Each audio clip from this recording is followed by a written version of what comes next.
This is the Rich Eisen Show. He is the total package. Live from the Rich Eisen Show studio in Los Angeles. Heard nationwide. Televised online at richeisenshow.com. If you like the guy, you go get the guy. The Rich Eisen Show. And you got to live with the consequences, as Bears fans will attest right now. Today's guests, CBS sports broadcaster Jim Nantz, Pro Football Hall of Famer Tony Dungy, Los Angeles Lakers forward Kyle Kuzma, and now it's Rich Eisen. Nice job, TJ. All Way to sink the right. putt. Oh, God. I just come on the air. I forgot. I've been running around. I didn't even put any makeup on. Well, I went and did some today just because I watched it back yesterday. I was like, whoa. I don't need makeup. Hey, everybody. Welcome to our YouTube stream. I promise you we're going to be on Sirius Radio at some point, okay? We're still working through a few of the dotted I's in Sirius and crossed X's and XM. We're working through it. So we'll be out there very shortly. And we've gotten a lot of people who have sent us notes on our Instagram page about getting things together for our radio side of things. We're there. We're working on it. We're close. We're like Jacob Hollister. Sorry, Seahawks fans, right on that 1 inch line. We've got a great show. We got a great show in store for everybody. Bill Barnwell is going to be joining us first up right here on our YouTube stream, youtube.com/Rich Eisen Show. Hit that subscribe button. Everybody out there who's watching, if you already haven't, please do it. We would appreciate it. And then, hello, friend. Once we hit NBC, SN, Jim Nantz will be joining us. And Jim, I think, spent yesterday doing a lot of work with Romo in advance of CBS Sports and CBS Sportsnet putting together a whole bunch of great AFC contests from the past several years, and certainly the recent past. Games like the Ravens and the Chiefs last year from week 3. You remember that, when the Ravens beat the Chiefs? I do. Okay, remember that one? And actually, no, that was... Yeah, the Chiefs actually won that one. Was that the 2018? Was that 2018? Was that 33-28. Mahomes threw for 374 yards and 3 scores. The crazy fourth down throw? Yeah.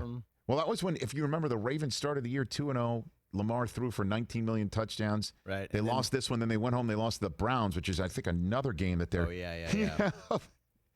Yeah, because we were all... Thursday is not the day for Ravens fans to tune in, because they're going to watch them lose to the Chiefs and then lose to the Browns in back-to-back weeks. Yeah, because remember, we were all like, they played the JV team. Yeah, by the way, that's a nice bouquet for Browns fans out there. Certainly, since the rumor is you're about to lose Odell Beckham. That's the rumor out of Minneapolis, Minnesota right now. I believe the local K-Fan is reporting talks going between the Vikings and the Browns at 2-5 for Odell. Is that what's going on? 2-5 for Odell. They'd replace Diggs with Odell. And how's that sit with you, that trade? What do you mean? How's it sit with me? Which side? Which side? How would that sit with me? For both. I'm just saying, this is now, we talked about Brandon Cooks getting traded 4 times. I know. This is now Odell's 3rd team, and he's only 5 years in the league, 6? Yeah. That special a guy, why is he being traded Why is again? he being dealt so much? If this guy's so good, if he's one of the top wide receivers in the National Football League, why are teams so quick to be like, isn't that interesting? Bye-bye. Stefanski leaves the Vikings for the Browns, and then the Vikings say, we'll take Odell. I don't know. I don't know. Weird. It doesn't strike me if Odell is the guy that the Giants players were all like, love him in the locker room. You heard a lot of crazy things about him with the Browns last year. Was he running the right routes? Was he doing the right thing? Was it Baker Mayfield's fault? What was going on? He had a brutal. I mean, that offense had a beyond substandard year, with the exception of Nick Chubb. Nick Chubb had a terrific season, but everybody else did not. And if the Browns do it, then clearly they're doing it for a chemistry issue in their minds.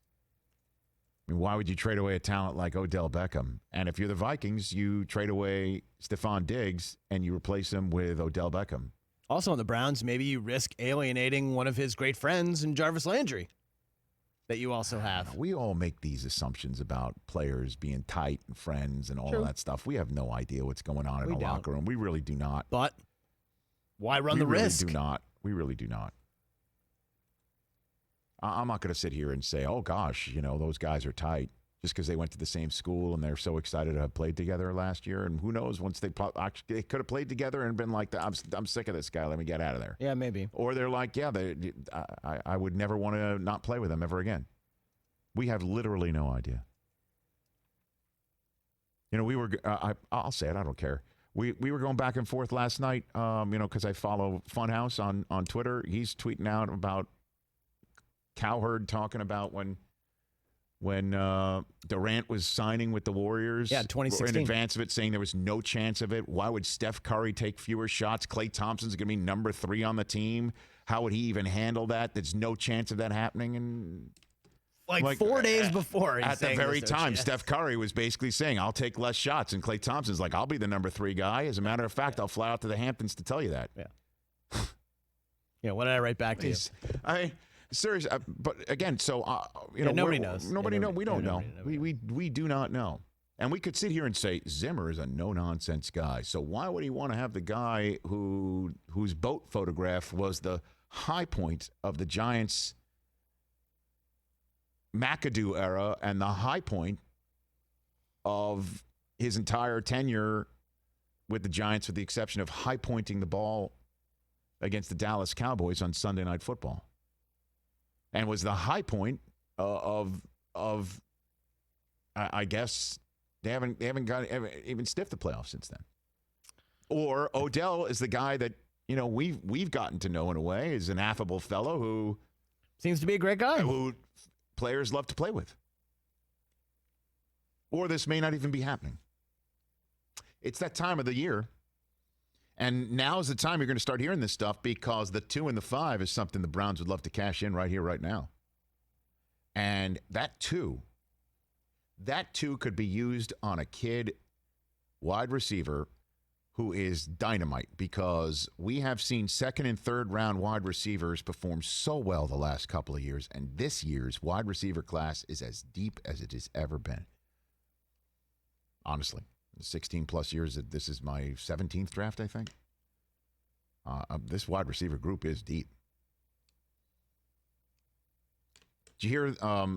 There it is. That's Mark Malusis, who I think I heard for many years on WFAN in New York. But yeah, is that WFAN in New York? Is that where he is right now? There you go. 2 and a 5. Trade's not done. Close. Deal is being discussed. Okay. You want to talk about deals? This is why we're going to have Bill Barnwell on. He did a piece on ESPN.com where every team, right, makes a trade in the draft. That won't happen. No, of course not. But it's fun. Which one? Because I don't have the full thing printed out here. But as soon as I saw his trade idea for the Dolphins at 5, yeah, buddy, that was like, let's get him on, just have a conversation and have a good time. So what does he got for at the very top of his list right there? Number 1, Cincinnati. He has a trade with the Lions and Dolphins. So the Bengals would trade out and get the 3rd overall pick, the 39th overall pick, and a 2021 first rounder from Miami, and then a 3rd rounder from Miami in 2021. So they would get 4 total picks. Who would get 4 total picks? The Bengals. The Bengals. And what do the Lions get in that trade? So the Lions get 5th overall, right, and 18th overall, both from Miami. And then the Dolphins would get from the Bengals, number 1 overall, right, and then a 5th rounder, the 147th pick. And then they'd take Joe Burrow with that pick? Yes. So the Dolphins would give up what for Joe Burrow in that trade? The Dolphins would give up, the 5th overall pick, right, the 18th overall pick, right, and then a first rounder in 2021 and a 3rd rounder in 2021. So that would leave them still with a first rounder in each of these drafts this year and next year too, because they've got 3 this year. Correct. they'd only have to give up one of them this year to move up to take Joe Burrow. That's reasonable. Don't you think? I do think that's reasonable. That's fast. I mean, that takes a lot of That would brain be equity there on Barnwell. Oh, sure. And that's because some of these are just bold totally move for outraged, Miami. you know. So okay, you got your mic the way you want it over there. What are you doing? Nah, I'm just trying to fix it a little bit. Oh my gosh. I'm just Fell down. I'm just moving it down a little bit so it doesn't cover my face. Okay. So now the Dolphins. Let's just say that doesn't happen. Okay. Barnwell's got the Dolphins trading. My gosh, their first round selection and a third round this year to get the Cowboys' first round selection this year and Dak Prescott.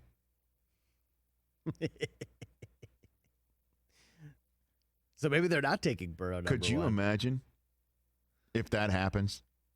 That the Cowboys trade away Prescott for a first and a third? And meaning they get a first for a guy they chose in the third round and out from under having to pay him all that money. And the Dolphins just say, Dak Prescott's here, let's go to work. And they still would have two more first rounders. Or actually, this would mean they'd have 3 more first rounders. Yeah, because they'd have 12. They'd have the Texans, they'd have the Steelers, and then they'd have Dallas's. They get Dallas's pick. So they'd get Dak and still have 3 more first rounders in this deep draft, but cough up a 3. And of course, the gajillion dollars they'd have to pay Dak Prescott to do this. Right. Now, this isn't going to happen, but if you're the Cowboys. I love these, but again, these are great. I know this is just for it's all fantasy for fun, purposes, It's right? all for speculation. But if they're the Cowboys, do you at least sort of think Kick the about tires this? on that? Yeah, you do. You get out from under this mega contract. They're going to end up paying Dak probably $120 million guaranteed, right? Right. Number 5, you're going to have your pick. Do you want Herbert? Do you want Tua? Right. I mean, do you go outside the box and take Jordan Love at 5 after we heard his window is 5 to 25 now? Like, you could literally do anything there at number 5. Mm-hmm. And you get a little third-round equity kicked in. I just love this idea because, mock drafts rarely use trades. We Right. talked about Kuipers on at the top of our broadcast here yesterday. Yeah, he had no trades. He had no trades. And this is all trades. This is all trades. I do love this idea. I do love it. Also, before Bill calls us, and you could call us at 844-204-RICH if you're out there in the 454s and you want to chat with us before things our real estate gets a little bit more crowded with Jim Nantz, Tony Dungy, and Kyle Kuzma when the NBCSN audience joins us and we join them.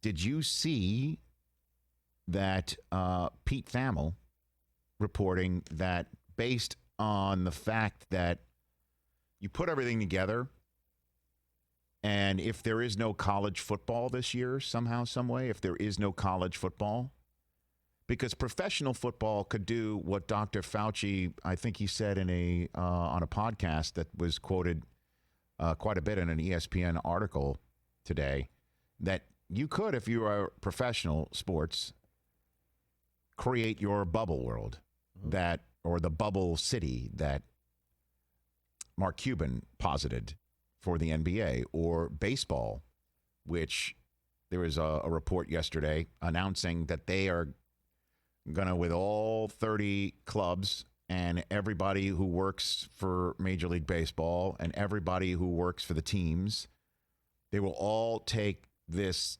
test to see if they have the antibodies.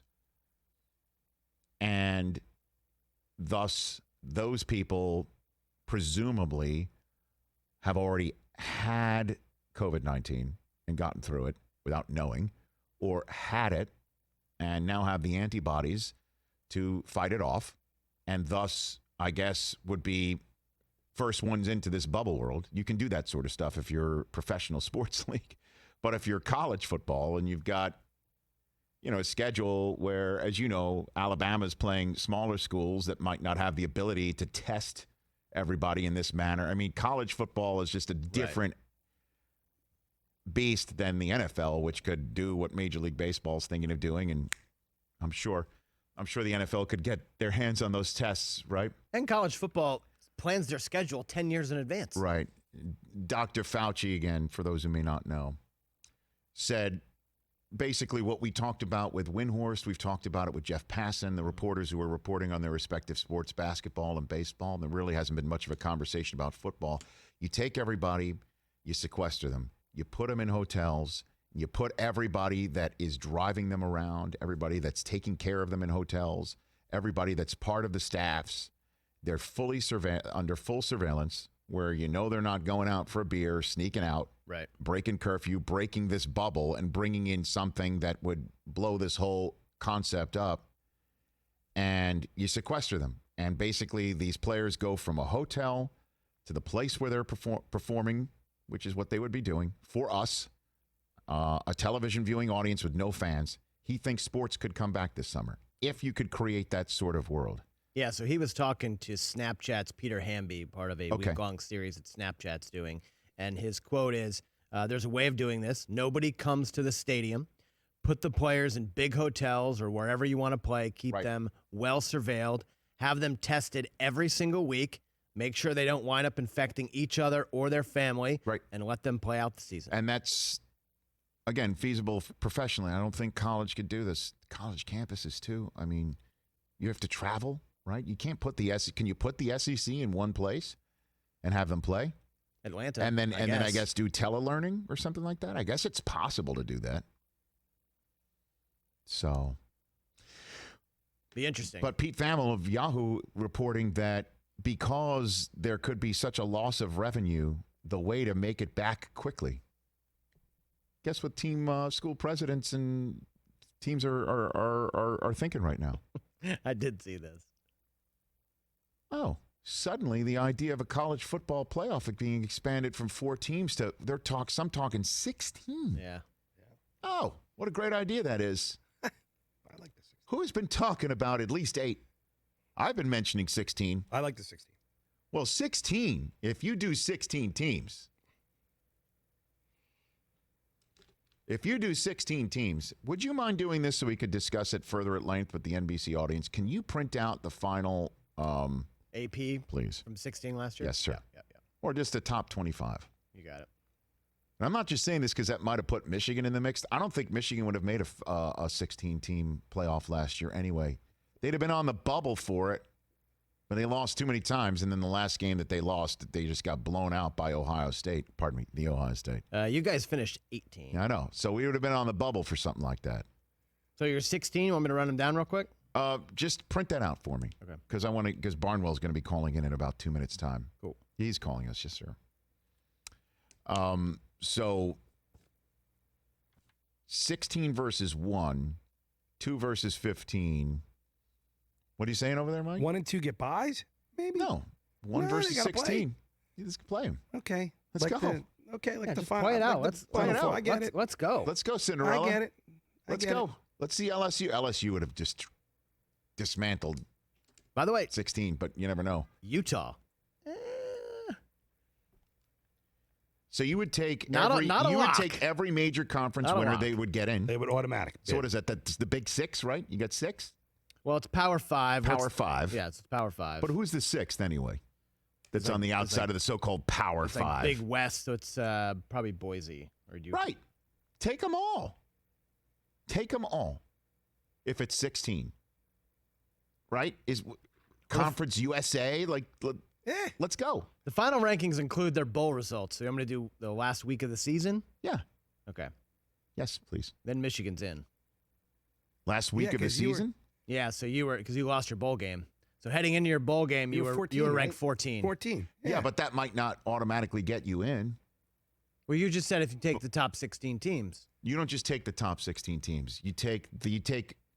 So let's just use this moment to actually Bill Barnwell's calling in right now. After Bill, we'll use our let it marinate. We'll spitball this It's a little cooking, bit more. it's simmering. So we can put our thoughts together, right? But joining us here from ESPN, the columnist who I enjoy all of his work right here. He's Bill Barnwell here on the Rich Eisen Show. How are you, Bill? Hey, Rich, how's it going? I'm great, thank you. Man, you're senior writer of ESPN and the host of the Bill Barnwell Show podcast right here on the Rich Eisen Show. Love this idea that you had today. Pardon me if I don't know if this has been an annual thing that you've done before the draft, but to kind of counterbalance all these mock drafts with no trades, you do a mock draft with all trades. I kind of dig that idea, Bill. I kind of dig that. Yeah, we have a lot of free time on our hands these days when it comes to NFL content. Because I know, I mean, so many of these are far-fetched, but Yes. I mean, the concept that you had at the first overall position, it's very wild to even have a 3-team parlay at the top of a draft. I don't recall that ever being possible. But I mean, it is. You're not out of the realm. I mean, this isn't totally a crazy idea. I give you the floor on how you came up with the idea that the Dolphins move up and get Joe Burrow. Yeah, I think, you want to have some semblance of logic, right? You want to say, if this is true, then how could we make this work? So let's say you're the Bengals and you're picking first overall, and you think, hey, Joe Burrow's a great prospect. And I think the Bengals are going to take Joe Burrow with the first overall pick. But let's say you prefer Justin Herbert or Tua Tagovailoa. You could move down to 3, and then you could get that guy and let the Dolphins, if they want Joe Burrow. We've heard rumors say they don't want necessarily Tua Tagovailoa. We've heard different things about the Dolphins. Maybe they move up to 1 from 5 and they get Joe Burrow. The Bengals move down to 3 and they get the quarterback they want. And the Lions, who want a defensive player, move down to 5. They get an extra pick in the process. The Bengals get an extra pick in the process, and the Dolphins get the guy who might be the best quarterback prospect in the last 30 years. Who knows? So, I think that it makes sense for the Bengals to take Joe Burrow, but if they have questions, then this is an alternative that could make some sense. And then another alternative that the Dolphins you have some fun with right here, acquiring Dak Prescott from the Dallas Cowboys. Where'd you cook this one up, Bill? Okay, so this did not go over well in Dallas. But here's my point, and this is the logic behind what I'm thinking here. Yes. If you're the Dallas Cowboys, you have not signed Dak Prescott yet. You have not met his terms. His price is only going to go up over the next couple of years as more quarterbacks sign, as the cap goes up. He's only going to get more expensive. The last time a team started doing this with their quarterback, where they started going through the franchise tags, was Kirk Cousins. That turned out to be a disaster for Washington, where they got a third-round compensatory pick. They had to trade for Alex Smith. They drafted Dwayne Haskins. They've used so much capital to try and replace Kirk Cousins when they could have traded him, when they decided, hey, we're not going to give this guy an extension. He's not worth it. We're going to go year to year. So if you're the Cowboys and you think, hey, we're just not coming to terms on a deal with Dak Prescott, then this is the time to make a trade, not next year when he's 1 offseason away from free agency, not 2 years from now when you don't have any leverage. You make the trade now. And if you have a quarterback like a Tua Tagovailoa who you're in love with, then, hey, move up, trade Dak Prescott, get that quarterback now, and you can build around that quarterback, and you have an expensive roster elsewhere. And for the Dolphins, I mean, the Dolphins are a team that looked really good in December, beat the Patriots. They've added a ton of talent this offseason, and Tom Brady is no longer in that division. So if you're the Dolphins, you might be very interested in Tua Tagovailoa or Justin Herbert, and those guys I think are going to be good quarterbacks. But Dak Prescott is a guy where his floor is pretty high right now. He is a very talented quarterback, and that division without Tom Brady might be there for the taking. So you might think, okay, we can rebuild in 1 year and suddenly have a quarterback who might be able to win us a division title in 2020, which nobody was expecting for the Dolphins a few months ago. Yeah, let's put a pin in that AFC East conversation for a second and just linger a little bit with your scenarios and try and inject a little bit of reality into it. That, although, hey, you never know in this crazy world, certainly a week before the draft. The Tua market, what are you hearing, Bill, about Tua's market right now?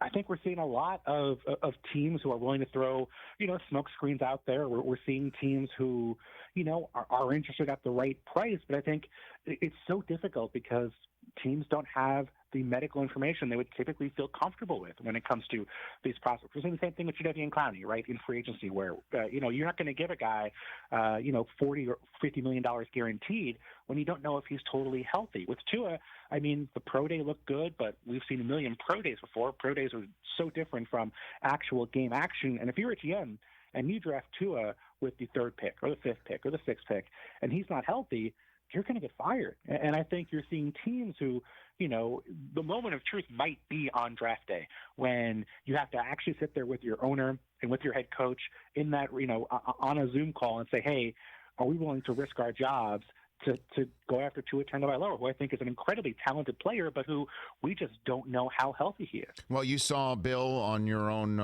I guess, a family of networks, ESPN Plus, the Great Details series that we saw the late Kobe Bryant. I can't believe I'm saying those words. Peyton Manning and now Nick Saban lend their remarkable brain equity to. Saban essentially saying Tua getting hurt, and he echoed the sentiments that Trent Dilfer told me when Trent walked me through how they have rebuilt Tua's base, is that he did too much, extended the play way too long, and the base of his ability to throw is now going to prevent him from having to run and extend plays that Saban says cost him his health in every single way, shape, or form, and that won't be the case in the pros. Yeah, it's tough. I think about guys like Andrew Luck, for example, where that was always going to be the story with Andrew Luck about we got to get him to stay out of those situations. He has to stay healthy. I just don't know if you can coach that out of a guy. Maybe you can. I mean, hey, Nick Saban knows a lot more about football than I do, and I think it's going to be, Tua's going to be with the best coaches on the planet when it comes to the National Football League. But I think there's something innate about certain quarterbacks where they just want to keep extending plays, they just want to make things happen, and I don't know how successful you can really be in the long term of coaching out of a player's skill set. Maybe for a year, maybe for a few games here or there. Right. Maybe if you keep reminding the guy. But it's just, I think about Andrew Luck and Robert Griffin, just guys who are so talented. Carson Wentz, another example, where they're so talented and they're so tough and they want to just make plays happen. And I think just in the heat of the moment, just your natural instincts take over for quarterbacks. And I think that could be the case with Tua as well. I know, and I know we're going crazy. Bill Barnwell here on the Rich Eisen Show. I know we're going crazy about Burrow and Tua, or it's going to be Burrow and Herbert and Tua all attached at the hip. I mean, you just mentioned again Luck, RG3, Mariota, obviously, and Winston. Mm-hmm. You can also go on even with Goff and Wentz. One of them has made a Super Bowl. Wentz still, to this very moment, has not won a playoff game as a quarterback in the NFL. And I'm just wondering what, about how we view this. Like now we're 5+ years in for a lot of these guys, and seeing them on different teams, what this means at the top of a draft, choosing a quarterback, and how risky it really, really, really is, Bill. Yeah, it's super risky, but I think the reward is so valuable. I mean, we're seeing quarterbacks now get, typically top-end quarterbacks, we're looking at about $35 million a year, somewhere in the $30 to $35 million range, depending on where you are in your career.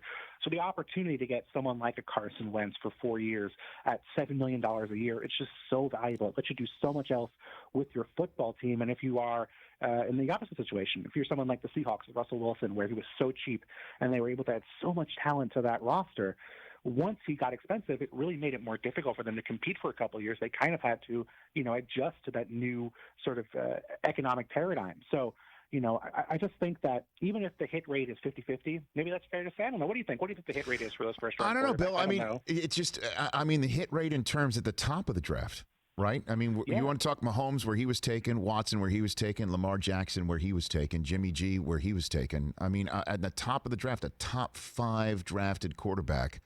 I mean, again, I'm just going off the top of my dome here about somebody that was taken top 5, transformative, and then we got the teams got what they needed, which was using their first iteration of their contract where they're not breaking the bank to the tune of a large percentage of the cap and winning right there to spread it around to the rest of the team. Like, that's the idea. That's what the Seattle Seahawks obviously did with Russell Wilson, what the Chiefs have been able to pull off with Mahomes and might be able to do again. That's why I'm saying, like, maybe you sit back and wait and you find your guy later in the draft in the same way that you talk about running backs and wide receivers. Maybe we could start thinking about quarterbacks that way. I'm honestly, just like your article, just spitballing here, Bill.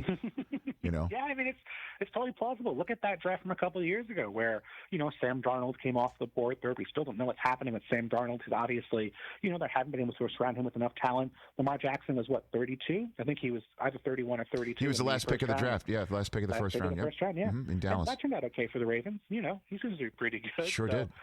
at the end of the day, I think when you have these quarterbacks as talented as they are, so much of what we're going to see is about what you put around them, the talent you put around them, the players you put around them. Look at Josh Allen, a guy who we all kind of thought, okay, he's a prospect coming out of school, major question marks. Josh Allen looked pretty good last year, and because the Bills spent so much in terms of draft capital, in terms of free agency, surrounding him with a solid offensive line, surrounding him with the receivers he needed, a running game that was effective, and put Josh Allen in a situation where he didn't have to be that guy like a Luck or a Griffin or a Wentz where he had to put the team on his back and make plays. He had to be kind of selective and not turn the ball over. And they had a long winning streak because Josh Allen was able to play that brand of football. So I think so much of this comes down to not just the talents of the player, but also the coaching staff, and the scheme he's in.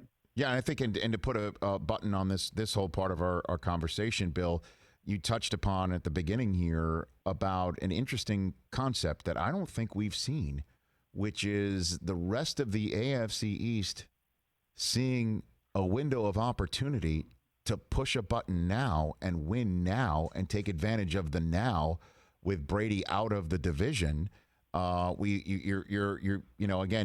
throwing out all these scenarios that the Dolphins might actually go and hit the win it now button with either a trade or what they're doing in the draft. And then the Bills going and getting Stephon Diggs and what they're doing. Do you think that this is the Bills division to lose right now in 2020? I do. Yeah, I mean, the Bills were, honestly, I thought they outplayed the Patriots in those two games last year. Now, granted, they lost both games, but they both came down to a few points here and there. I think a blocked punt in the first game and then that last drive from Josh Allen in the second game where I thought the Bills were the better team of the two in those two games. And then the Patriots lose Tom Brady. They lost a bunch of players from that defense that really carried them last season. They're a team that's in transition. We don't know what Jared Stidham's going to be. Maybe he's going to be great. You never want to count Bill Belichick out, but at the end of the day, if you're the Bills and you've been waiting 20 years for your chance, if you're the Dolphins and you've been waiting 20 years for your chance, or you're the Jets in the same boat, you have to feel like this is your opportunity, and you have to feel like if the right situation, approaches, you don't want to spend money for the sake of spending money, but I think the Stephon Diggs trade is perfect, where it's, hey, we're going to take a risk, but we've built this strong culture. This is a superstar player we don't have access to elsewhere. Let's see if we can kind of take that leap and be the dominant team in this division. So I do think the Bills are in the driver's seat, but if the defense slips, if Josh Allen doesn't play well next year, which, hey, I mean, we've seen a lot of guys look at in year 2, struggle in year 3. Mitch Trubisky comes to mind as a recent example. I think the Dolphins could be in position to possibly compete for a division title, and I think that has to at least be in your mind if you're one of these 3 other teams in the AFC. ESPN senior writer Bill Barnwell here on the Rich Eisen Show. One of the things I really like about your work is you can really go deep and connect dots and use salary caps and take what trades in the past have netted in terms of draft choices and put it all together. So that's my backdrop for asking you, what are the Texans doing? What is Bill O'Brien doing from the acquisition of David Johnson and sending away DeAndre Hopkins and the acquisition of Brandon Cooks? Put this all together for me, Bill. Oh, boy. I don't even know if I have enough time in my hands to figure out the magic and mystery of what Bill O'Brien is doing. Here's what I would say. I think about, Bill O'Brien worked underneath Bill Belichick. I think about what Bill Belichick would do in situations in the past. He's traded away those wide receivers when he felt like they were kind of past their point of being useful to the team. Terry Glenn comes to mind at the beginning of the Patriots dynasty. Randy Moss recently. They've traded away veterans from those Patriots teams for years. They just let Tom Brady leave. So you figure anyone can go, but I just think we're seeing a guy who, doesn't think about the draft the same way other teams think about the draft, kind of sees those picks as more replaceable perhaps than they should be. So, going out and getting a Duke Johnson, that's a totally fine player, totally solid player. Giving up a third-round pick to do so when he's probably going to get cut if the Browns didn't get a trade offer doesn't make a lot of sense. The Laremy Tunsil trade, hey, you're getting a superstar left tackle in the prime of his career. That's totally fine. I understand giving up a lot of draft capital to make that happen, but you have to sign him to a contract when you do it, because otherwise he's going to have you over a barrel. He can do whatever he wants in terms of leverage because he knows you're not going to let me go after you traded 2 first-round picks to make this deal happen. So I think we're just seeing a guy who doesn't think about things from the value perspective when it comes to making these trades and just thinks about players, which is part of the job. But that's the coaching side of the job. From the GM side of the job, you have to understand what the picks are worth, what the contract situation is, how the cap works, and I think we're seeing Bill O'Brien really struggle with that side of things when it comes to the trades he's making. Well, I mean, the letter grades you've given him for the Hopkins trade and then the Cooks trade, they get progressively worse to the point where we're seeing letters of the alphabet we usually don't see associated with grades. So because what you're paying Cooks, right? You would have paid close to what Hopkins wanted.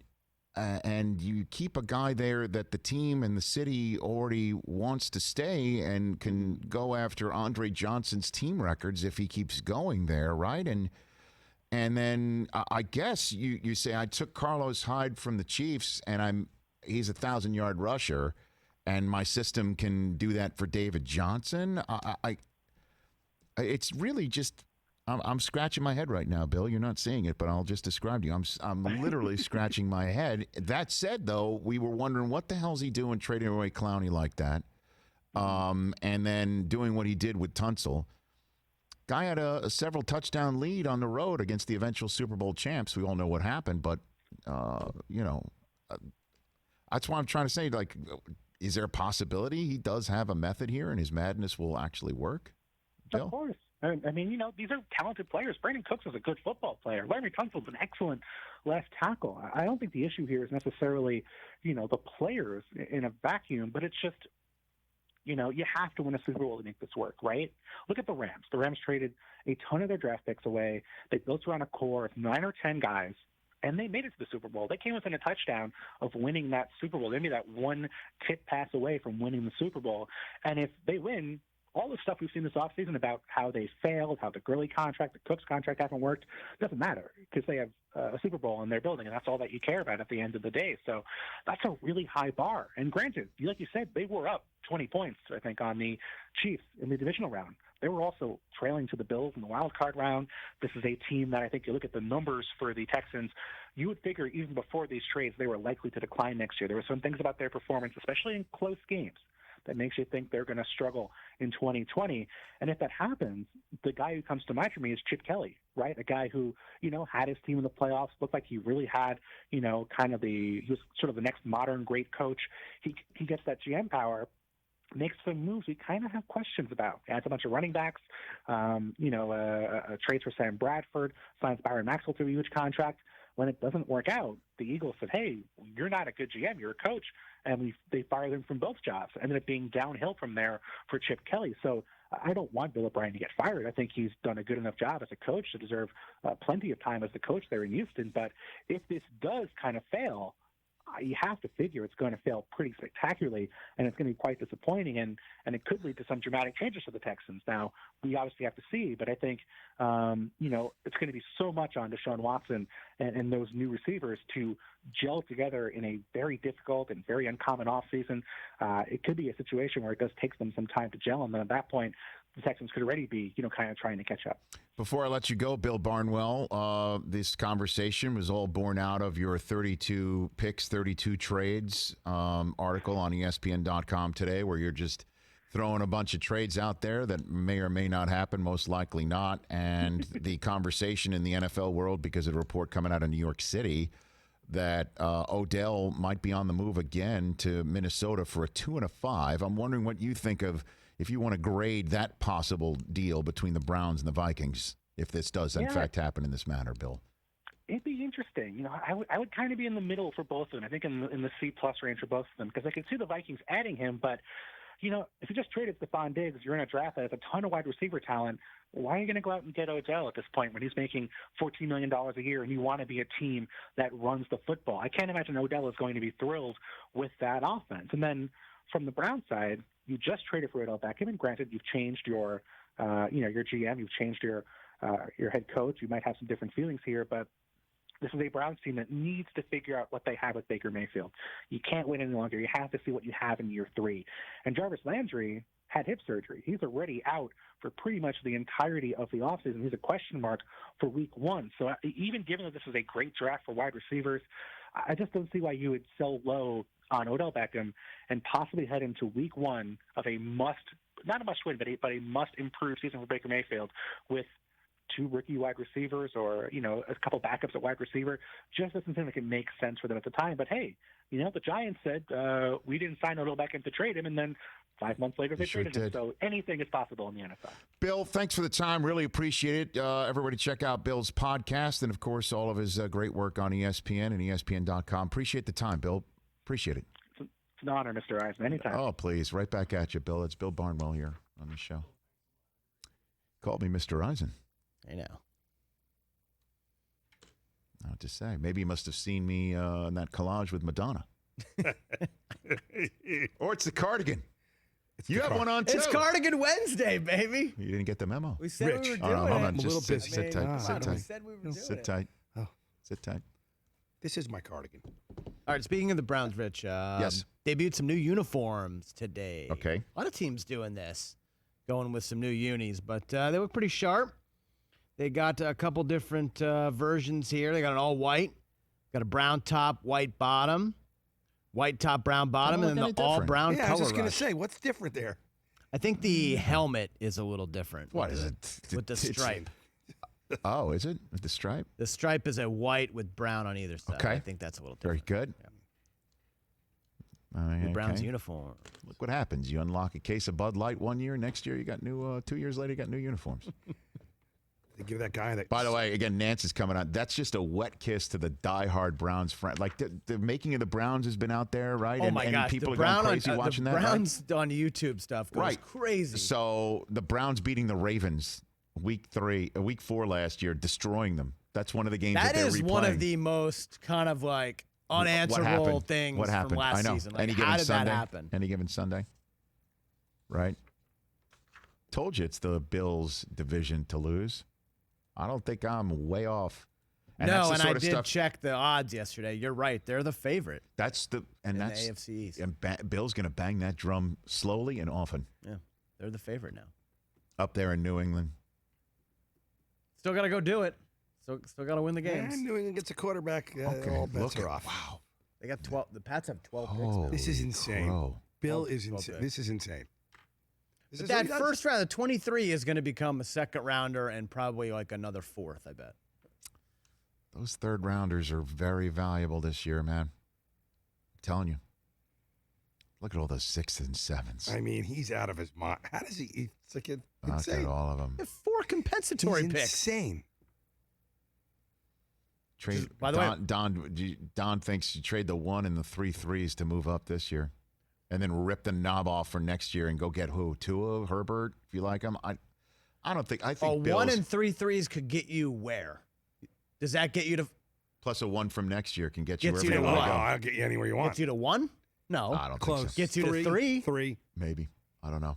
That's such an That's unpatriot not a Bill that's thing not a to Bill do. move. Yeah, that's not a Bill Bill's move. just like, okay, we drafted Jimmy G and he made the Super Bowl. Okay, everybody back off. Let me see what I can do in the second and Exactly. third round. Let me move around. Everybody, I'm moving on to Cincinnati on the clock. He finds that guy that no one even looked at. Telling you, Jared Stidham might be just lighting it up wherever he is right now. Exactly. Who's picking at the top of the second round? So you He's gonna could find somebody. Nah, there you go. By the way, Detroit at 35. So Bill trades down and gets that 35th pick, takes Hurts. Let's go. You'd be happy about that, right? I would be happy about I like that. Jalen Hurts a I'd lot. be happy about that. I like Jalen Hurts. I'm just looking at the teams picking in the 30s here in round 2. It's Cincinnati, Indianapolis at 34, Detroit at 35, the Giants 36, Chargers, Panthers, Dolphins. I mean, that 35th pick is ripe for the taking. Yesterday, Thomas Dimitroff, who by the way is now rumored to be trading up. It's not like he would have said to me yesterday, "Yeah, we're Hey, going to trade we're up." thinking about Okay. Thomas Dimitroff used the word inscrutable, correct? Sure did. And you guys looked around for the button for big word. We were like, Big word alert. Big word alert. Antonio Brown says he's moving past it. He's in a new place, and the Raiders would love him to move on. But clearly there's some sort of animus towards a guy that does not appear to have a single reason, a bone in his body to have animus thrown in his direction. It's really something else. What are the Steelers going to do?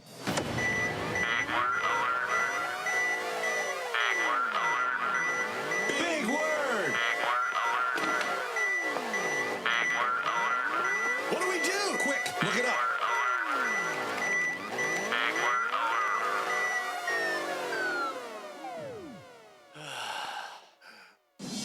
Animus, a noun meaning strong dislike, hostile attitude, or an ill feeling towards someone or something.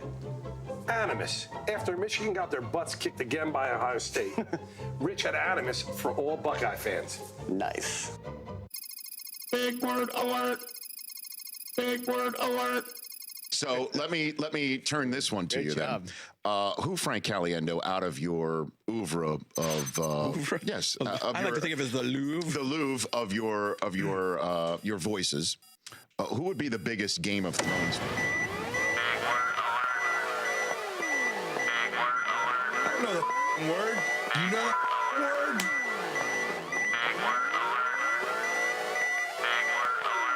Let's go. Let's go.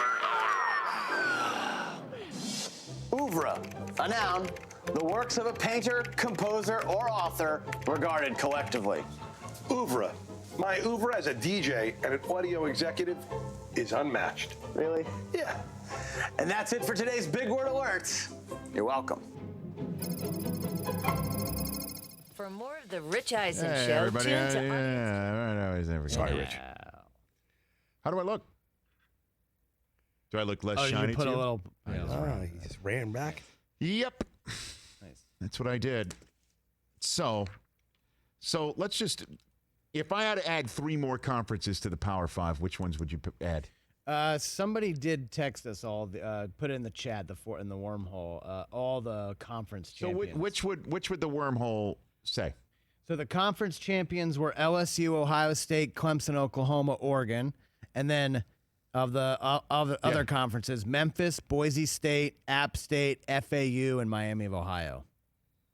But that's Memphis. Well, I don't know. Do you want that's Maction? 10. Do you want Maction? That's 10. Do you want Maction? No, Okay. I don't. So do you want Conference USA? I want Conference USA, and I want what is that Boise? means that means Memphis makes it, yes, right? and then Boise is it big, Boise Big Sky, right? Big Sky or Big West or West Coast Conference. Anyway, I want Boise in there because they're one of the best teams. So I want those 7. So Big Sky Conference. I want those 7. You got to have an 8th. No, so it's that 7, and then you just tell the MAC. Sorry. Well, who was the MAC champ? Was it FAU or Miami of Ohio? Yeah, of course it was Miami of Ohio. I mean, you think they were one of the 16 best teams? No. Like FAU, as much as I want Lane in the championship, do it. FAU. Like I did that game. I think we just go 7. Or you go the big Power 5, and then you open up Power 5 and then 11 more, right. 11 more. I'm fine with that. Then you go 11 more. I was fine with Power 5 plus 3. I came around with you on that. Power 5 plus 3. But if you want to do 16, Yeah, Power 5 plus 11. right? I'm fine with that. So then you just do the best teams afterwards, which is Florida. All right. Now, do we have the college football playoff rankings? Because they do all their machinations and all their, right? Yeah, so you have it in front of you. I have it in front of me here. This is after the regular season is over. I'm telling you, though. I mean, Memphis at 12-1, even though they're 17, would have to go in front of my alma mater, Michigan. You'd have to. You'd have to give somebody who's won their conference more of a shot than somebody who's lost 3 in their own conference. Well, Memphis is better than Iowa, that's for sure. Yeah, I know. At 9-3, and Michigan at 9-3. Notre Dame at 10-2 would probably make it just because it's ratings. Ratings. Exactly. Notre Dame makes it. Ratings. I mean, Wisconsin, were they one of the? I mean, I know they're 8, but Oh yeah. 3 losses has to eliminate you. No, 3 you're out. But then that loses Wisconsin, Auburn. Michigan, Auburn, and Iowa. But didn't Auburn beat Alabama to end the season, or they did not? Yes, of course they did. Right, that knocked Alabama out. Yeah, the 2019 Iron Bowl, Alabama lost. Yeah, that knocked Alabama all the way down to 13. Yeah, Wisconsin. That's true. I mean, Ohio State, Michigan. Some people are gonna be lost mad no matter what you do. This is after the conference championships, correct? Yeah, Yeah. post the championships This is before yes. the This ball. is before. So I'm yeah. assuming you're still going to play conference championship games. You have to. Yeah, because You're not going to remove that. If this is all about revenue, you're right, not you going to take remove the all 5 that. conference So champions. Wisconsin's 10-3, losing to undefeated Ohio State twice. They make it. Okay, Damn straight they make it. you're right. They're And 3 Auburn's losses. 3 losses were to Oregon, right, to start the At season. the last play of the game or whatever. No, Right. that was Oregon's final loss. Auburn beat them in the final seconds. That was one of Oregon's. I guess we should button this up. Who are Auburn's 3 losses? I got it. LSU, Florida, and Georgia. I mean, come on, dude. They're in. Yeah, they're in. Yeah, Michigan just as much as I love them, you lose to Wisconsin, you lose to Ohio State, and then they lost to Penn State. God, that You could be the sucked. 16th seed. We could be, At large. but Memphis has got to make it, right? Boise State's 12-1; they should make it too. Yes, agreed. Playing game. Screw Appalachian State. No, though, that's and I why say that with every fiber of my I being. want a playing I game. want them out. Well, that's what I was saying. If you want to go the 7, you take Conference USA. And Look, the 8, Sky, but- the 8-team playoff would be the winner. Wisconsin plays LSU, Baylor plays Ohio State, Oregon plays Clemson, and Georgia plays Oklahoma. Let's go. Well, yes. Okay, the 12 team would be LSU, Ohio State, Clemson, and Oklahoma get a bye, and it would be Georgia against Auburn, Utah against Oregon. There you go. Baylor against Penn State, and Florida against Wisconsin. Let's roll. Yeah, those are great too. Right? Yeah, that's great too. And that you can't argue with any of those teams, and then you open it up to 16, and then all of a sudden, You start getting. well, I mean, Yeah, a few more. Alabama would probably have to make it over like Penn State, right? In the 12-teamer, you tell Penn State, great job, thanks for playing, but you're putting Alabama's going to make it. Come on now. Notre Dame probably makes it for 10 ratings, though. No, but 10, yeah. Over what? Over who? Florida? Over, I guess. I mean, I don't know. If you say, I know they lost twice to Ohio State. I know it's an impossibility but to if you predict, but I say a three losses eliminates you, then bye Wisconsin.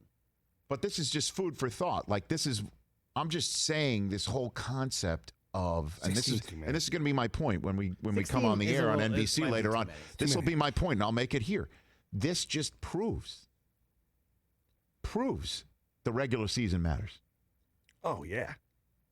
This proves that just because so Florida could go and lose one more game, and then all of a sudden they're out. Florida's 2 losses may not be enough for them to get through anyway, because we're going to sit here and say we'll take Alabama and Notre Dame over Florida, with all due respect to I get it. to the swamp and the chop and all that stuff. Yep. But who's going to be tuning in more? To see Alabama or to see Nick Saban put it on the line? Your school? Yeah, no, I mean, The fraud Rudy? Can I say those words on NBC? No, you can't. Oh no, you can't. Oh, on NBC?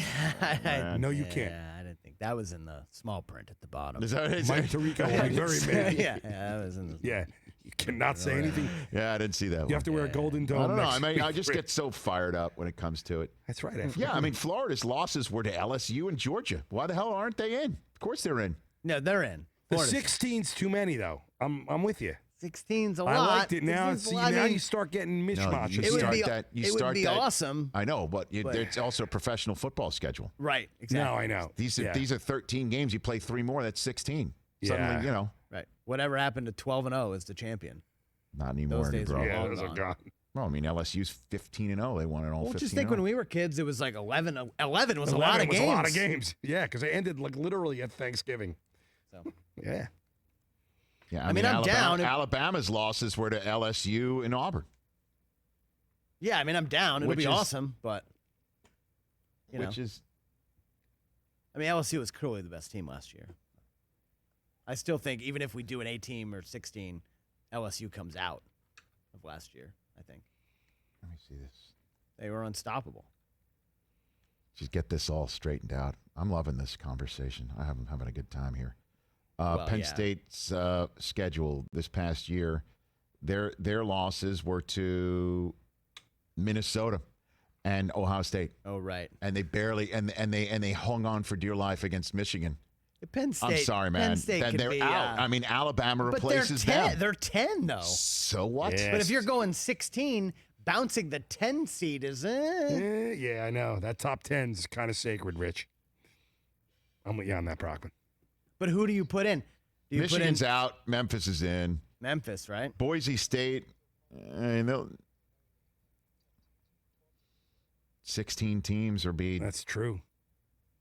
It's going to be a tough. I mean, maybe the committee votes differently. The at-large will be a totally different ball of wax. You'll see a totally different one of these. But the point of it is it's so much of an argument as to who makes it and who doesn't that every game still counts.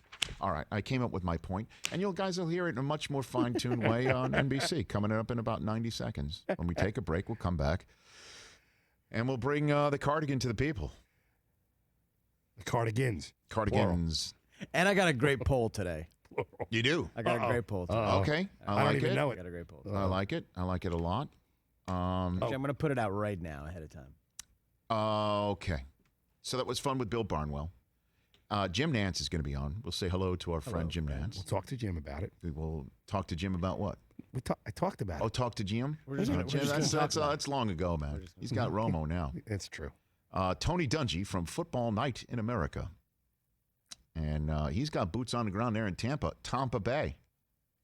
He's in Tampa Bay, Florida. Get out of here. I like what Tom's doing with the jersey. You know what I like pretty what Tom's cool. doing? Tom, the whole all-in stuff. He's out there. Oh, yeah, I saw that. He challenged Roger Goodell. Yeah, that's good. You know That's how awesome. you do something and you say, now I challenge you. He challenged the commissioner. Tom's was cool. Kyle Kuzma's coming on as he's trying to raise awareness and funds for kids who normally get their food through school. And obviously there's no school now in session. So Kyle's going to be joining us from the Lakers. And your phone calls at 844-204-RICH. That's how we're rolling. So we'll ask Dungy if there's any rumors there about Gronk pulling into town. Maybe Gronk could take Tino Martinez's house or something like that.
This is the Rich Eisen Show.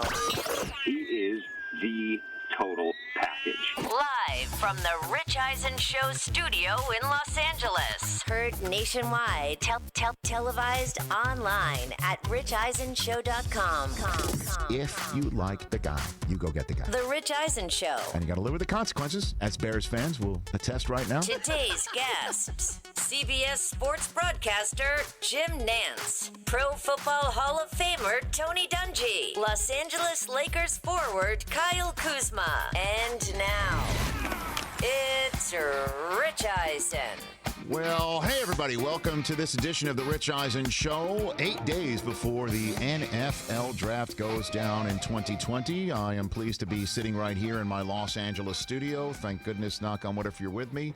We're healthy. We're doing well. We are socially distant from one another. I'm sitting here at my desk. Chris Brockman and Mike Del Tufo at least 20 feet away from me, as you guys you're very long-armed guys. You're practicing the proper social distancing as long as we are able to do this right here on the show. We will be here, and we're thrilled to be here on NBCSN once again from 1 to 3 every single weekday. You can check us out.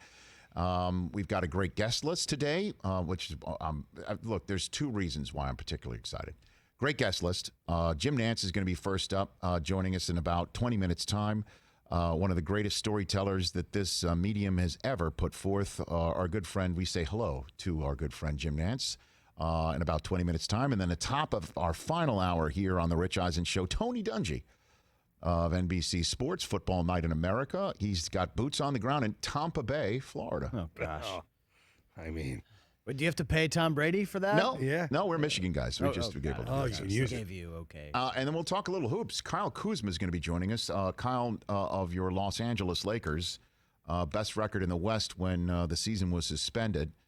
He will also be joining us on behalf of the California Milk Processing Board.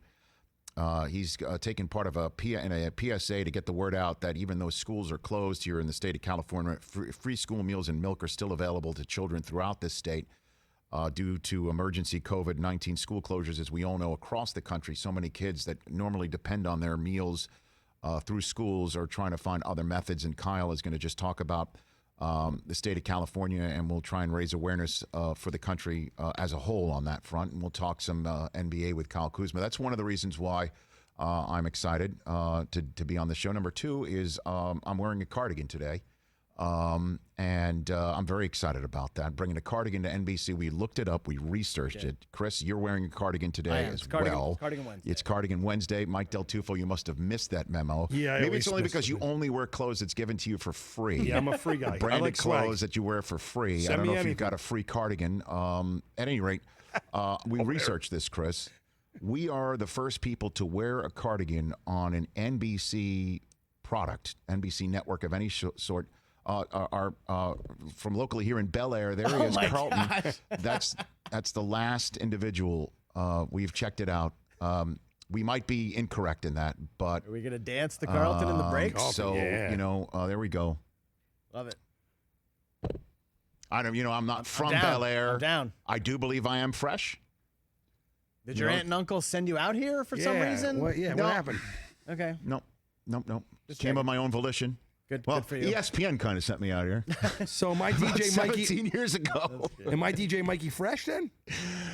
DJ Jazzy Mike. 844-204-RICH is the number to dial. You can follow us at Rich Eisen Show on Twitter, Instagram, Facebook. YouTube is how you can catch us an hour before we come on the air every day from on NBCSN.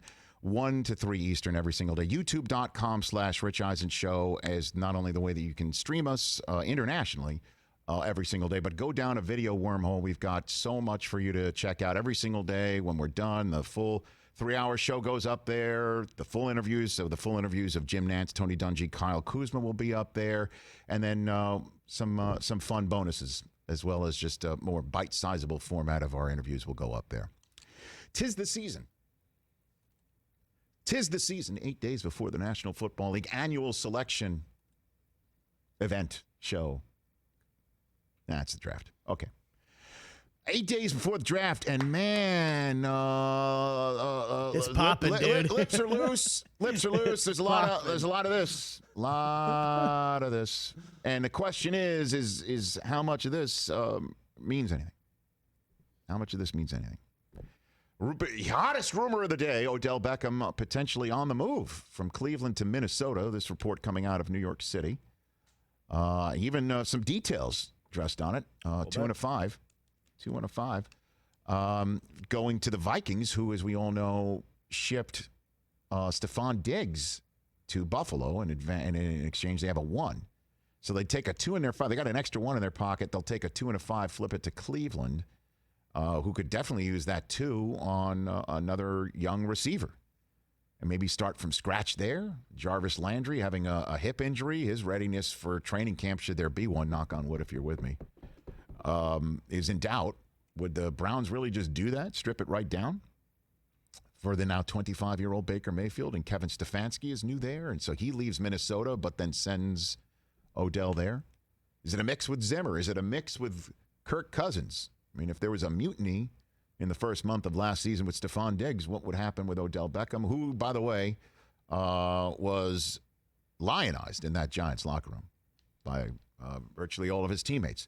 So, I mean, what would that mean for everyone? And then, again, that's that. We're hearing this.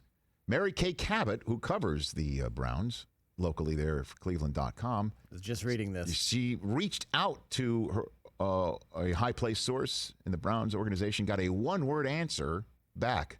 False. False. This is not happening. Although, a Viking source. Is that this? It's a Viking source? A Viking source for her, yeah. Ah. Yeah, received a one-word answer from a source close to the Vikings about the report. Yeah. False. Rich, as I've told you every day this week, it's lying season. Everyone's just making stuff up right now. So maybe they go Chubb, Kareem Hunt, and Austin Hooper, now the highest paid tight end as he was at the time, along with David Njoku, right? Sounds pretty good. You draft that at 10th overall, whoever's not named Wirfs, Becton, or Wills because they've been drafted before. Them. A lot of that going on. A lot of it. And then the whole conversation that I'm hearing right now, the ultimate separating wheat from chaff, smoke from fire, BS from truth, involves Tua Tagovailoa right now. Yeah. I mean, we've spoken to, oh my gosh, we've spoken to so many people about Tua, whether it's Greg Cosell of NFL Films, who's a terrific evaluator, called him a good talent, not great. Then you talk to people like Daniel Jeremiah, and you talk to like our friend Todd McShay. They have Tua highly ranked. Daniel Jeremiah is going to be our first guest up on Friday's edition of the Rich Eisen Show right here on NBCSN.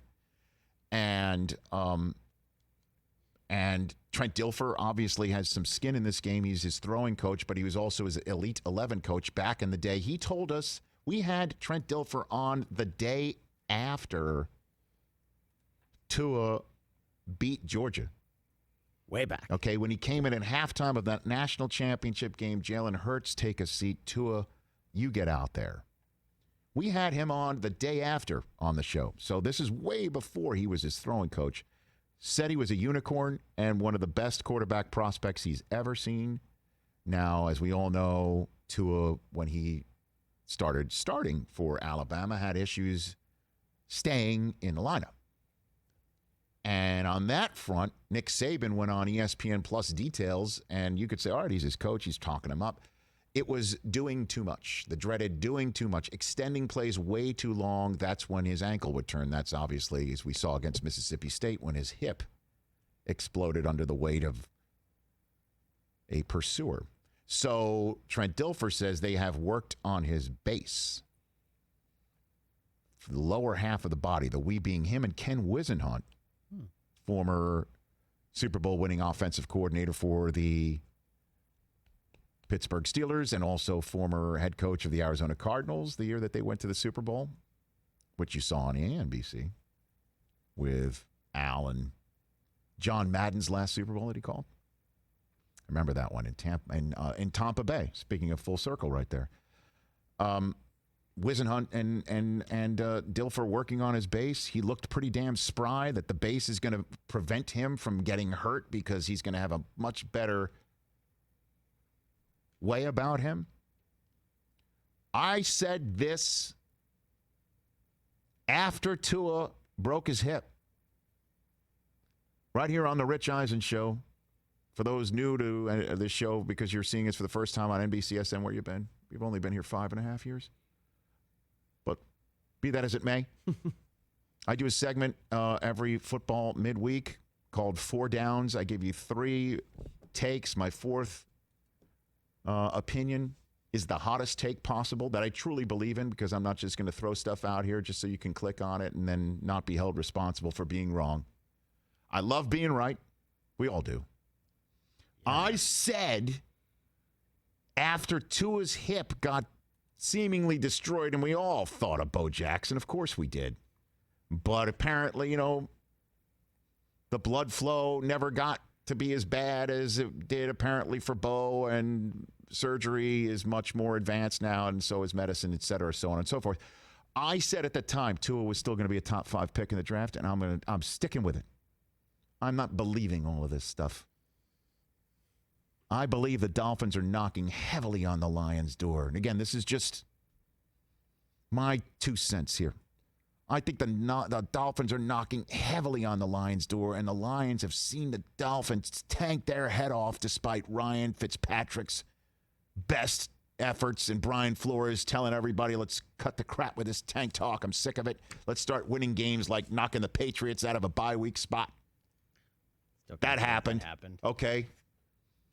That despite the Dolphins' best efforts prior to the season to get everybody out, like a left tackle and a wide receiver, and then Minkah Fitzpatrick, who trades somebody less than age 25 at that position, right?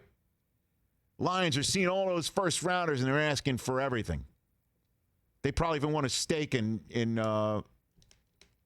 Stephen Ross's business. Take a piece out of Stephen Ross somehow. And the Dolphins are, you know what? We're just not as interested in Tua. Yeah, you know what? I don't believe it. I don't believe it for a second. I think Tua's a top 5 pick, man. What do you think? 844-204-RICH, number to dial. We'll have time to take your phone calls. Our poll question I particularly enjoy. Even though we like being more positive, we like being optimists, we like being glass half full rather than empty. True. But it's a big anniversary today. All right, and it's now posted at Rich Eisen Show. Chris Brockman, what's our poll question of the day for our audience? Sir? Okay, guys. Spoiler alert. 108 years ago today, the Titanic sank into the Atlantic. Spoiler alert. Okay. So I'm going here. By the way, it's still too soon. That's too soon. Yeah, it's still too soon. All right, too soon. What's the biggest sinking in sports of the last 25 years? We'll just keep it to 25. Okay. Biggest sinking in sports. Yes. The Warriors blowing a 3-1 lead to the Cavs. That's never happened, correct? In 2016. In the NBA That's Finals? never happened in the NBA Finals. Right. The Falcons. Oh, boy. Sorry, Sarah. Blowing a 28-3 lead in the Super Bowl to the Patriots. The Yankees. Sorry, Rich. Blowing a 3-0 lead to Boston in the 04 ALCS. That's never happened either, has it? That's never happened either. Or Jean Van de Velde. Do you remember this guy? Oh, my God. 99 British Open. Standing on the 18th tee. Has a 3-shot lead.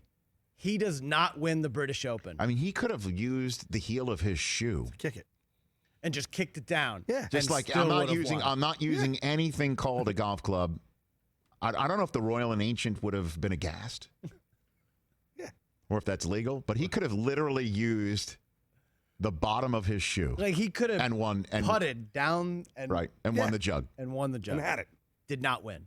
Biggest sinking in sports in the last 25 years. And just again, to show I'm a lead pipe wielding professional, born and bred, I'm a native New Yorker. One of the few teams that still affects my emotions as a sports fan are the New York Yankees. And who was the one who suggested that for the poll question? That was you. Well done. Rich. Well done, sir. There may be an I in Rich and Eisen, but I'm still a team player for the Rich Eisen Show. Okay, so the phone line is lit, 844-204-RICH. We will take that with your phone calls, but when we come back, the phone call of none other than Jim Nantz. when we are here on the Rich Eisen Show. And to let you know, our friends at Geico are out there right now. I've seen some of the commercials for it. They're always fantastic. You see the ones with the tap dancers above somebody's floor, and they're trying to figure stuff out. Geico makes it easy to bundle your homeowners or renters insurance along with your auto policy. It is a good thing, too, because you already obviously have so much to do around your home. So if you rent or own your home and you know it's hard work, make it easy by bundling policies with Geico. Go to geico.com, get a quote, and see how much you could save. It's Geico easy. Visit geico.com today. That's geico.com. Jim Nantz when we come back.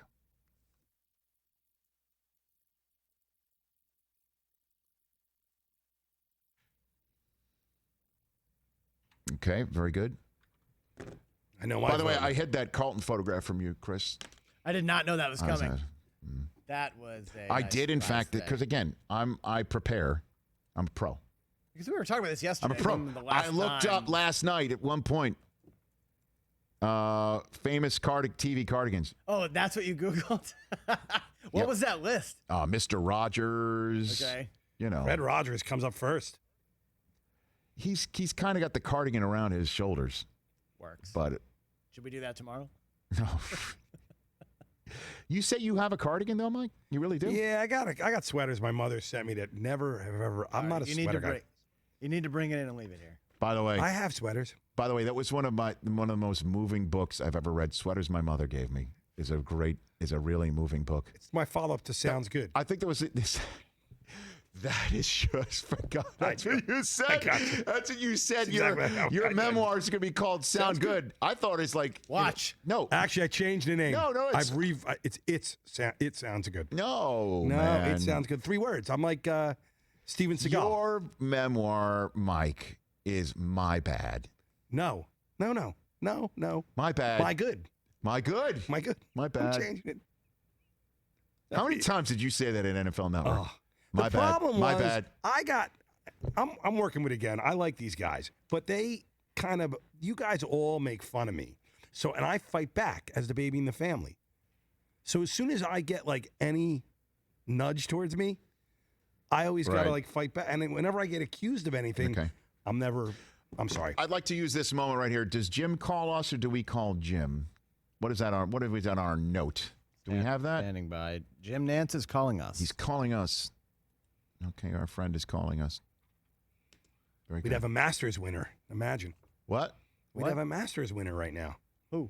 We would have one. We from would. Last weekend. This would be it. Yeah, no. Yeah, we would have talked. It would have been an Easter Sunday Masters champion.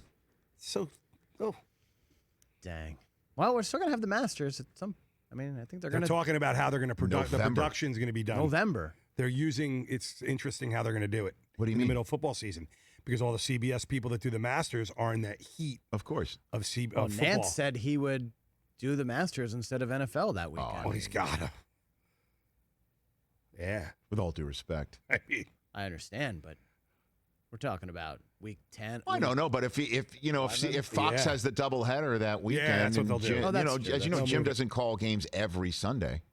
I mean, I think he does, but that's it's true. They can if it's like not the double. You're right. Yeah. With all due respect, Jaguars Titans can be called by by you. I'll be there. I'm in. All right, Jim Nantz when we come back.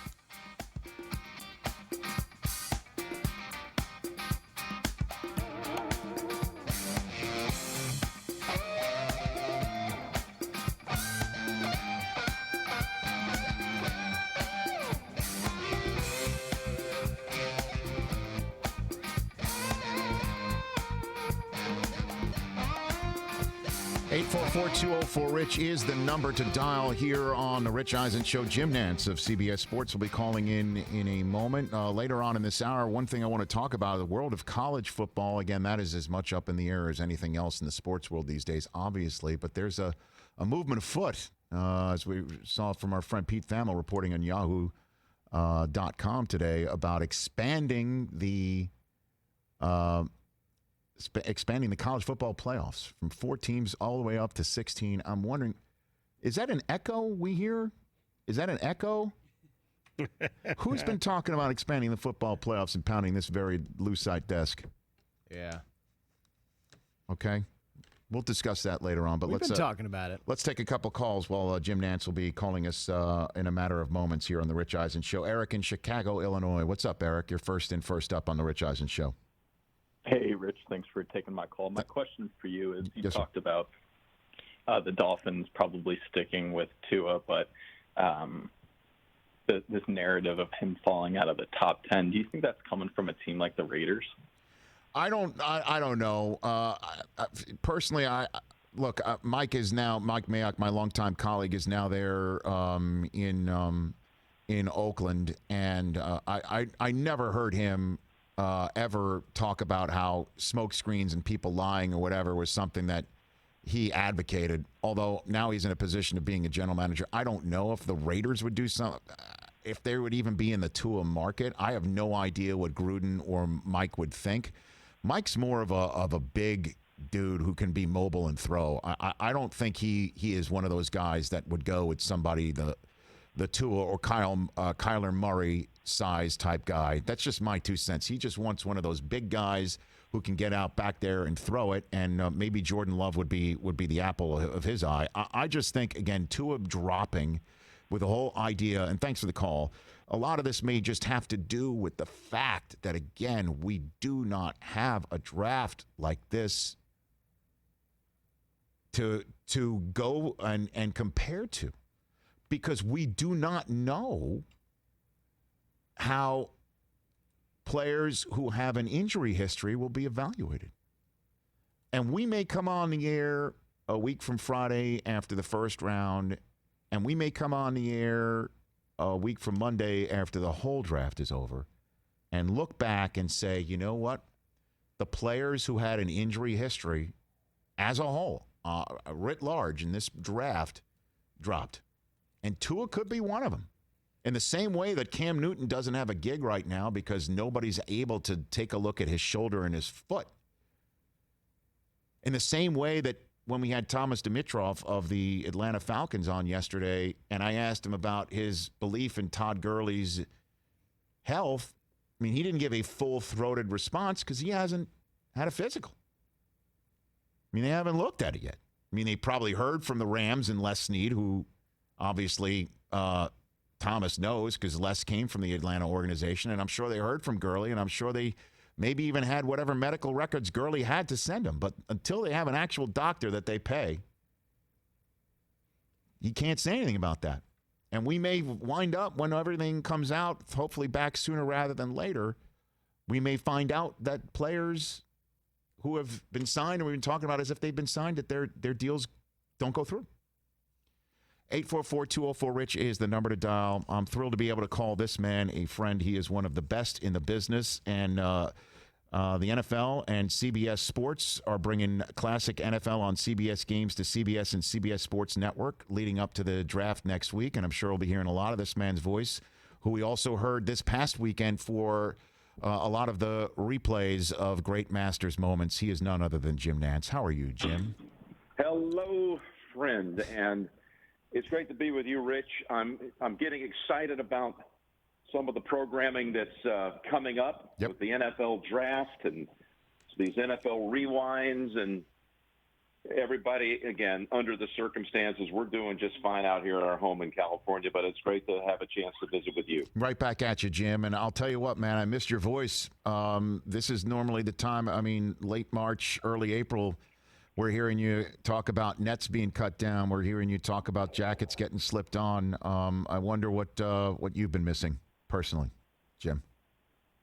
Yeah, you know, it's one of those things you're constantly trying to balance about where you are in the present with your mind naturally wandering off to where you're supposed to be. So it's this constant time warp that is challenging for me. Constant reminders from people that, hey, you know, tonight you were supposed to call the national championship game. Hey, today they were supposed to hit the opening tee shot at the Masters. You would have been there. Boy, do I miss it? Of course I do. But, you know, those aren't my greatest concerns right now. As we've had over a month to get accustomed to this new way of life, I've just been grateful that I've had my family here. I've had all three of my kids with me for over a month. My in-laws are here, and we're safe and sheltering, and we, like everyone else, we can't wait to get things somewhat back to normal, eventually completely back to normal. And, it's, I miss these sporting events, but I want that to be put in the proper perspective. No doubt. Where we are in the world and the people that have rallied, as Americans always do. The frontliners in this case, the healthcare workers, and everybody else who has really given not only their time but put their lives on the line to come in to try to help others. It's another great story of America coming together at a time of need and uniting as one. No question. And obviously people who work on supply chains and supply lines and being out delivering packages or driving a bus or things that we take for granted so much. And that obviously includes sports. And when we get back to sports might actually help make everybody feel normal. And in the meantime, we hit the rewind button, as you point out, like this past weekend for the Masters. Did you catch any of the oldest of old schools of your broadcasts from back in the day? Did you catch any of those, Jim? I did, and every time one of them would come on, ESPN and Golf Channel both were replaying old Masters telecast, and I'm now an old guy, so I've been around for so many of them, and what a blessing it's been to have 34 Masters broadcasts in the bank. But as they were replaying the likes of 1986 and Jack Nicklaus's historic six-screen jacket, I was flooded with people remarking that either they didn't know that I dated back that far, or, man, you look so young back then, meaning you look really old now. But, yes, I caught the 86 rebroadcast, of course, the 97 Win for the Ages by Tiger. I had never watched that again. No way. Rich, so I'd never seen the rebroadcast. I'd seen the clip when he puts out at 18. Sure. 1,000 times over, but I had never watched the broadcast, so I enjoyed getting lost in that for a few hours. Hey, Jim, I get, instead of the you look older, like what happened to your hair, I get a lot of that. And I'm stealing myself for the Last Dance documentary on Jordan that ESPN's going to no doubt have maybe some of my SportsCenter highlights from that Last Dance season. I'm getting ready, stealing myself for those texts and calls from people. You myself. have to take those as a badge of honor, though, that you were there. Yes. Your career spanned that kind of history. At least that's the way I look at it. I mean, I still can't believe it. Almost when I looked at the 86 Masters rebroadcast, I was 26 years old at that time. And Frank Cherkinian, the legendary late producer and director for CBS, they regarded as the founder of golf television, the fact that he entrusted me to be on his broadcast, right? Like I'm 60 now, and I don't get it. I don't know what he saw. I'm being serious here. How in the world do you take a guy that's not even 4 years graduated from college and put him on the 70th hole of the biggest golf event in the world? I can't explain it. I was nervous that day, but I was like almost more nervous watching it at the age of 60 to hear, what might be leaving my lips back then. I love that. I wasn't for sure what I had said other than the bear has come out of hibernation. And I remember after I said that, after Nicklaus's pivotal putt on Sunday, that I was instantly just overcome with a lot of doubt and regret. I thought someone else had already said it in the broadcast. By the time you got to 16, there have already been announcer's position from the 10th hole on. So there's been a lot of commentary. There's been a lot of things said. So as soon as I said it, I thought, why did you just repeat something that has already been uttered on this broadcast? So I was beating myself up a little bit. So a little bit after the broadcast, I went over to apologize to Frank, to Mr. Cherkinian. I was just trying to get back for the 87 match. I wanted to get the invite back. And I went over to, hat in hand, and said, I'm so sorry, Frank, that I re-laundered the line about the bear has come out of hibernation. He said, he had a big presence about him, even though he was a little short guy. He was like 5'5" with a booming voice, and he said, "Son, no one said it other than you. So you're going to be doing this next year. You might be doing this for a while now. That's Get awesome. the hell out of my office and shut up. So, that was it. Was Summerall in the tower? I mean, what was your relationship with him, Jim? What was it like? Super strong with Pat. In fact, I'm so glad you brought up Pat. This is the way my mind works. I had no idea we were going to mention Pat. Right. Pat passed away, because I'll be thinking of him tomorrow when I wake up and I'll look at the calendar that it's April 16th. He died 7 years ago tomorrow. Huh. He died April 16th, 2013. I worked 10 years with Pat.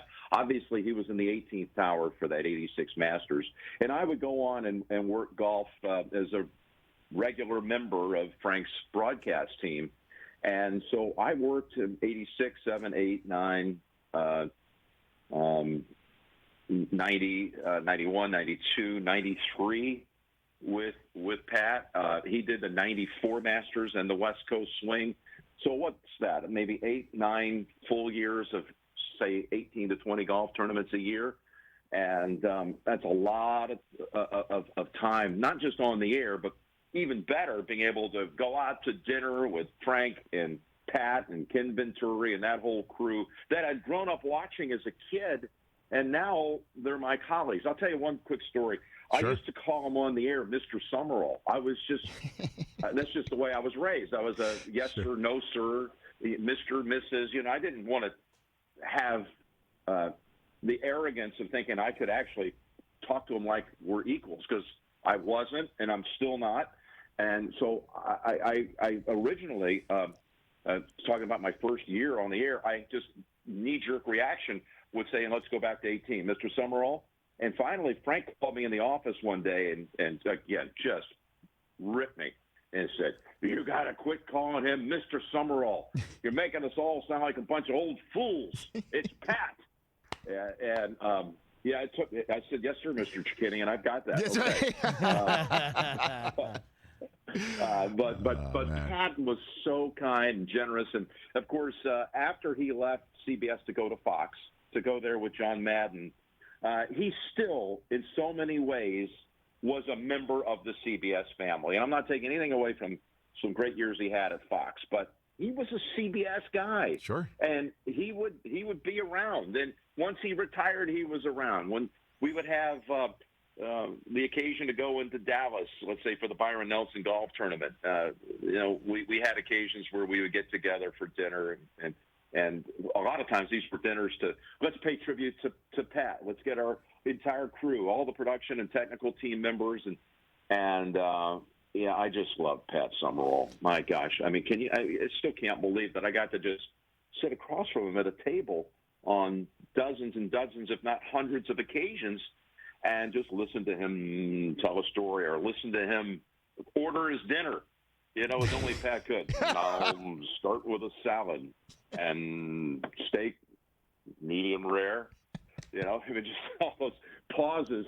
And it's really kind of, I just gave you a spin-off of a story that Pat used to say about Ray Scott. Of course. I know you and maybe a good portion of our audience knows that Ray Scott was one of the legendary voices of the NFL back in the early days and the Packer days and Star, Dower, Touchdown, Green Bay.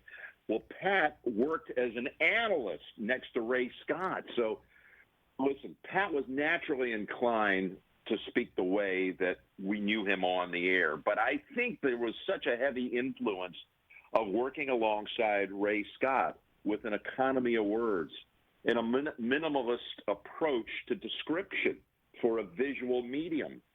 And he would talk about Ray Scott ordering breakfast, bacon, eggs, over easy.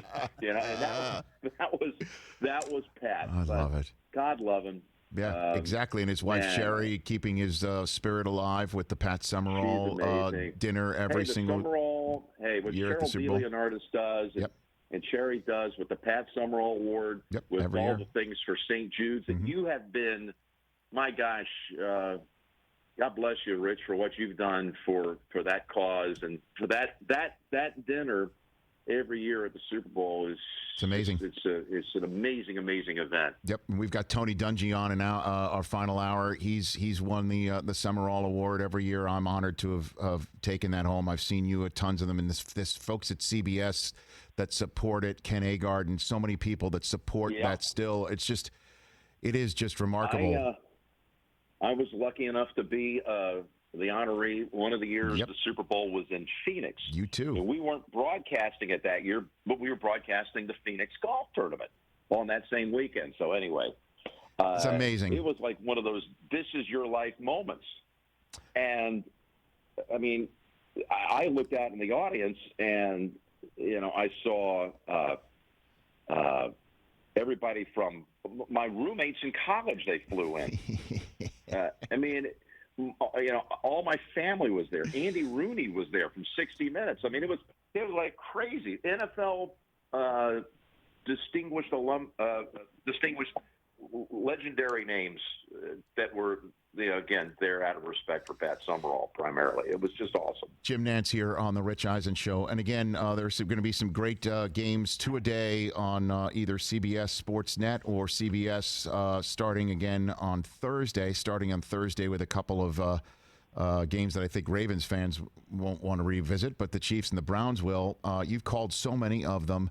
I do want to, however, call attention to the Patriots right now, though, because the conversation that we heard, interestingly enough, I didn't think I'd bring up a Howard Stern interview to you, Jim Nantz, but that's where Tom Brady spoke for 2 hours plus last week, saying that he thought that when asked by Howard when he was thinking that he wouldn't return to New England, he pegged a date of last summer.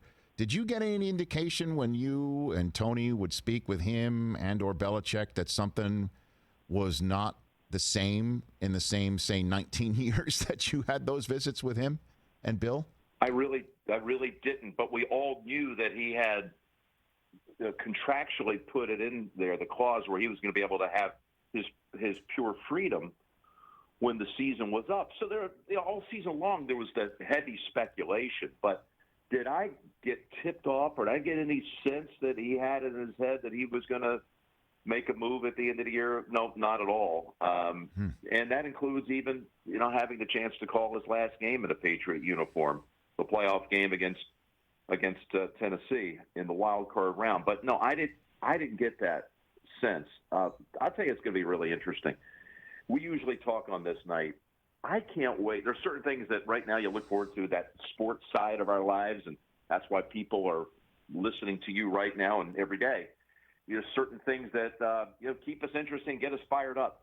The draft, obviously. Mm-hmm. But I've told you a number of years, guesting on that very night, the night of the schedule release is one of my favorite sporting events of the year. I love it.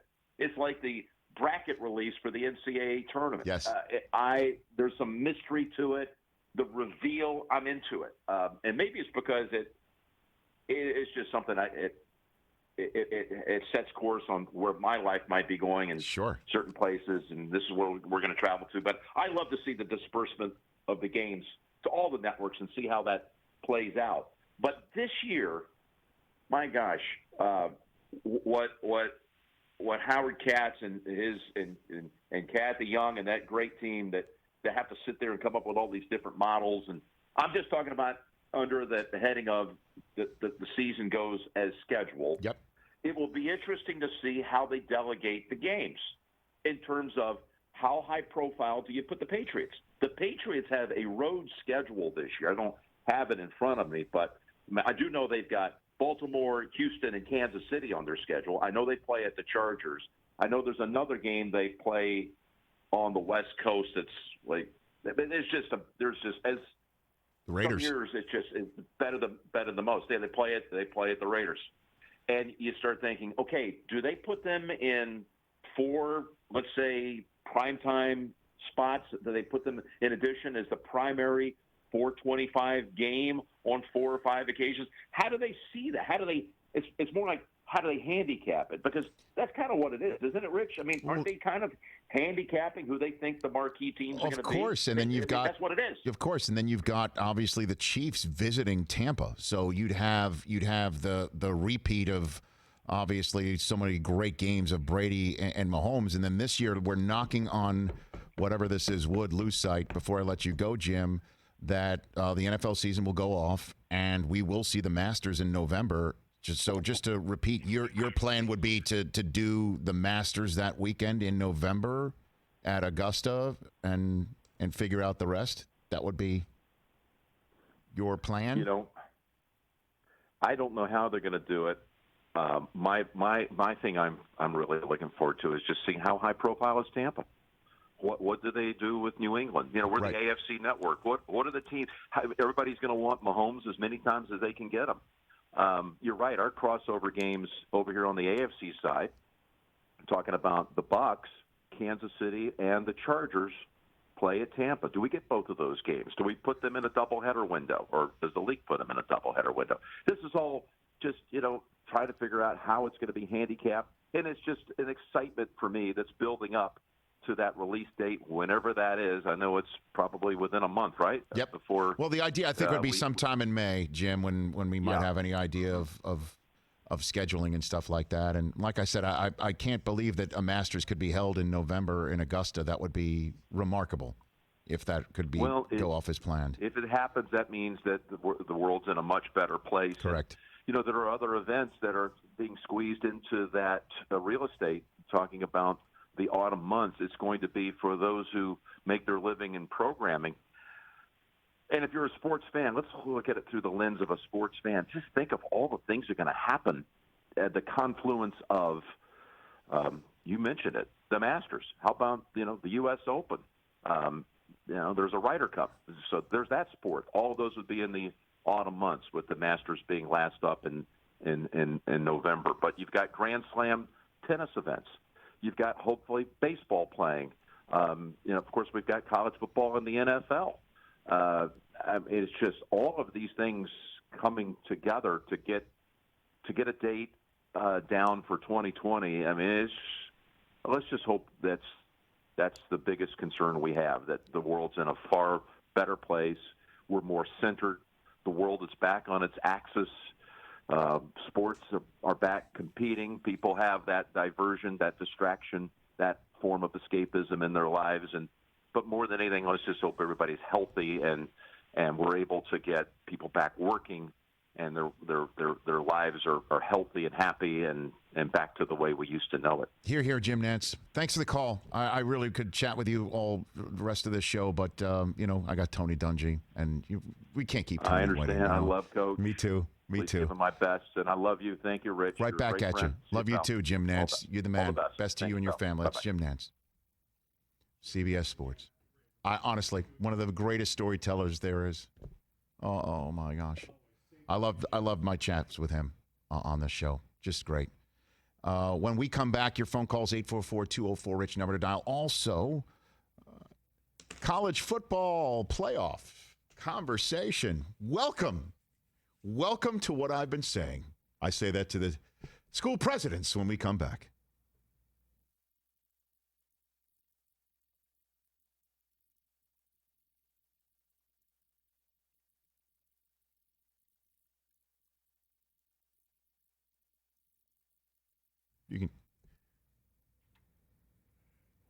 We're back. If I had time to talk to Jim Nantz about things like this, forever.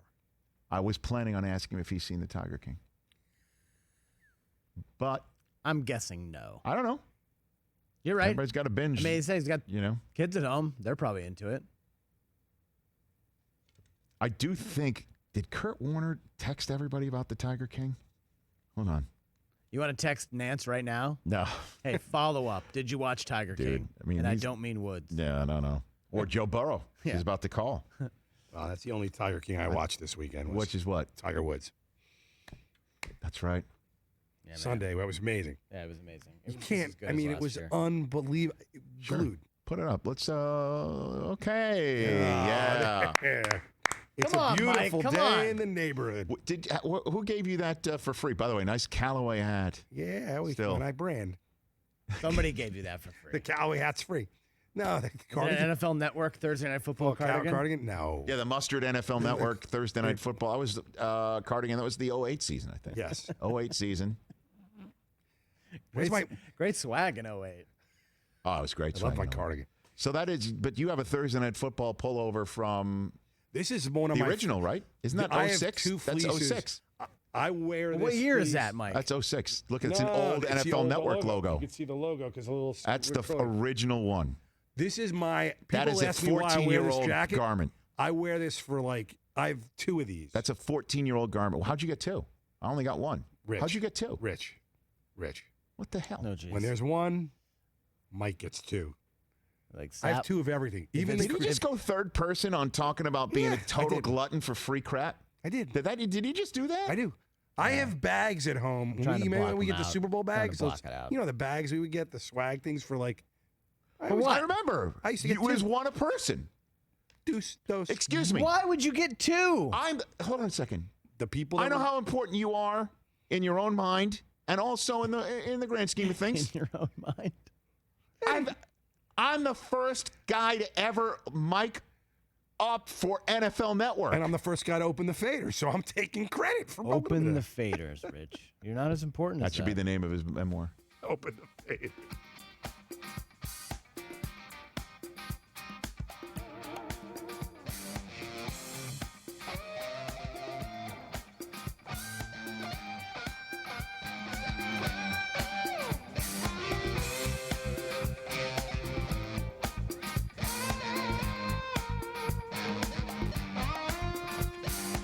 Welcome back to the Rich Eisen Show. One of the games that you'll be that's being replayed that Jim called Colts and Bears Super Bowl for those who are maybe a little bit XLI.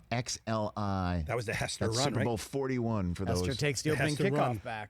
I was there, man. It was unbelievable. Actually, I was sitting next to Michael Ian Black and Jim Gaffigan Okay. in a Pepsi suite. All right. That's a fact. Why not?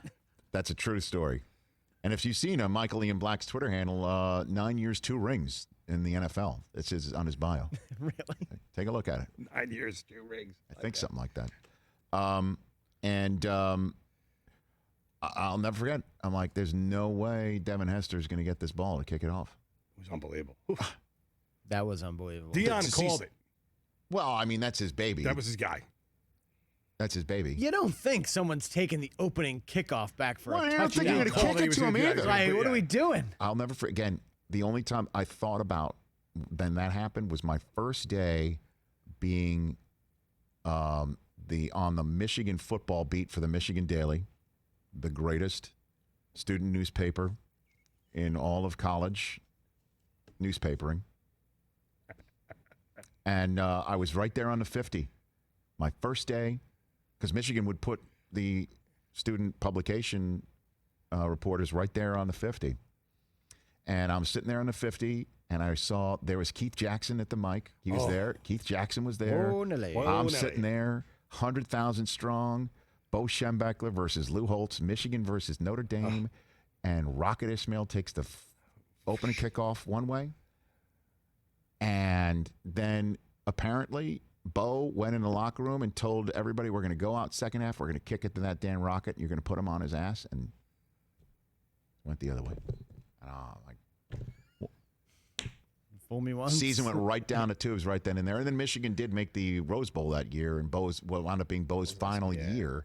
And Bo, I'll never forget this, sitting there at the Rose Bowl, beautiful day against USC, and Michigan down by, I think it was 4 points. Instead of, it lined up for a punt. Typical Bo, 3 yards in a cloud of dust, lined up for a punt. Let's play defense, get the ball back, and try and win it later on. Fake punt. It worked. Holding penalty. Oh, wow. Total phantom holding penalty, just like the phantom foul, like the phantom 89. fumble. Okay. Phantom foul. And for years before. And Bo, I'll never forget, it was a 10-yard penalty and then tack on 15 more for unsportsmanlike conduct. Bo probably used every curse word ever, and he took his hat and he threw it down so hard he nearly went ass over tea kettle and almost fell down. And that was his final game as coach. So now the college football playoffs, we all know it's 4 teams. It's not enough. It's not enough. And I keep saying we can do this. we can do this. The this being more than 4. And whenever I say more than 4, people say maybe 6. Maybe 6. The first 2 teams get a bye, and then there's another college football playoff where they're just 4 teams, and then the winners advance to take on the teams that bye. No. At least 8. And now I'm seeing Pete Thamel of Yahoo Sports say that there may be such a monster shortfall in terms of dollars because of COVID-19 potentially knocking out a portion, if not the majority, or heaven forbid, all of a college football season, that there's already a conversation about how quickly can we make this deficit back? With a college football playoff that is expanded to maybe 16 teams. Now, if it's 12, then, you've got to get a bye for the top 4, and then the next 8 play each other, and then off you go. But if you do 16, you could have the Power 5 champions get through, and then 11 at large. So you would create like a selection committee similar to what is going on in basketball, where everybody gets together and you look at the schedule, see who's lost to whom, who's beaten whom. You put it all out there. If you've won the Big Sky or if you've won Conference USA, is that better if you have a championship in a, if you will, Power 5 conference? You do have that championship in your back pocket. Is that better if you have one loss than, say, a 3-loss big Power 5 team like, say, my alma mater? And the reason why I bring up my alma mater is because in Michigan last year, Michigan wound up 14th in the college football playoff rankings after all the conference championship games. And I'm not just saying you just take the top 16 last year and do all that. I'm saying you take the Power 5 winners after your conference championship games, because, again, this is all about money, so you got to still have the conference championship games go down. And then you take everybody who didn't win the Power 5 conference championship games, you take everyone and you throw them in a hopper and you figure out who makes it.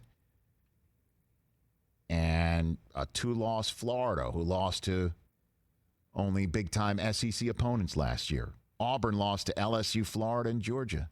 They have 3 losses. Do they make it over a 2-loss Penn State, who lost to Minnesota? Michigan loses 3 games, 1 to Penn State, 1 to Wisconsin, 1 to Ohio State, but the Ohio State was such a loss that those 3 losses knocked them out. This Memphis is a 12-1, 17th ranked Conference USA champion get in. I mean, I'm just throwing these out to you just as an example, not to confuse you, because there's so many different permutations that could go down. But the point is that in this conversation that I have been trying to pound a table for, and I'm even pounding a table now because that is just my default when it comes to this subject, that the canard, big word alert. I was just going to say. Falsehood. Thank you, Rich. That you hear all the time when this conversation comes up, or used to come up, was, well, it totally ruins the regular season. The thing people love the most about college football is the 4.5-hour games. Oh, I'm sorry. No, that's wrong. The thing they love most about college football is the sort of win or go home feel of every game. But that's when, back in the day when I was in school, you had to go undefeated to win it all, or at least get the votes to be ranked number 1 overall. You had to win every game. That's ridiculous now. You can't win every game. It's so rare to win every game, even though I know that we had, LSU win every game, but that's so rare. The great series, America's Game, that NFL Network runs every year at the beginning of every season, and there'll be another one this year when Kansas City, I imagine it'll be Andy Reid and Patrick Mahomes and maybe Travis Kelce. It's 3 members of a championship team sit down for NFL Films, and they sit down and they tell the story of the season of their Super Bowl winning campaign, America's Game. It's a great show. NFL Network airs it. NFL Films creates it and produces it. Nobody gets to sit down in the last 30 years, right, and say, we went undefeated. And every year, a Super Bowl champion talks about when it was darkest before their dawn. But no, college football, you can't do that. It's got to be undefeated and pristine because we have to have every single week matter. This whole conversation of who would make a 16-team playoff, there's arguments all over the map. You got to win. And if you're Michigan having 2 losses going into that Ohio State game, don't give up a 60-burger if you want to make it. And I'm using my own I love this program in my blood. I use that as an example. So, whereas the reasons why it's being discussed as a real concept is awful, and I would never want to wish it again on anybody as a planet, but college presidents and the NCAA and commissioners and TV executives, welcome. This is what fans want. An expanded college football playoffs that when we get back, hey, guess what? Might be a smaller season, but who wants to see 16-team playoffs starting in the middle of December where you get a monster amount of weekend games on Christmas weekend and then New Year's, and then maybe we don't have to wait 2.5 weeks for a championship game? I'm in. Sign me up. I didn't get a harumph out of you. Did I get a harumph out of you? Yeah, I'm in. To use the Blazing Saddles phrase?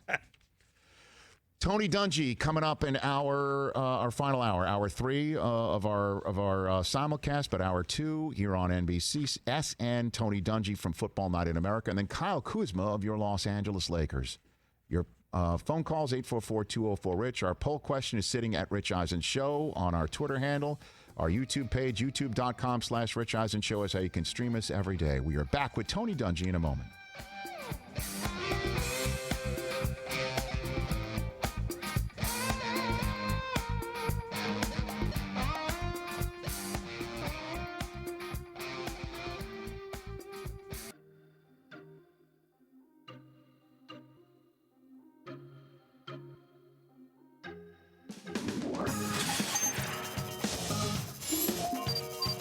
Larry David, we've done this before with you. Yeah.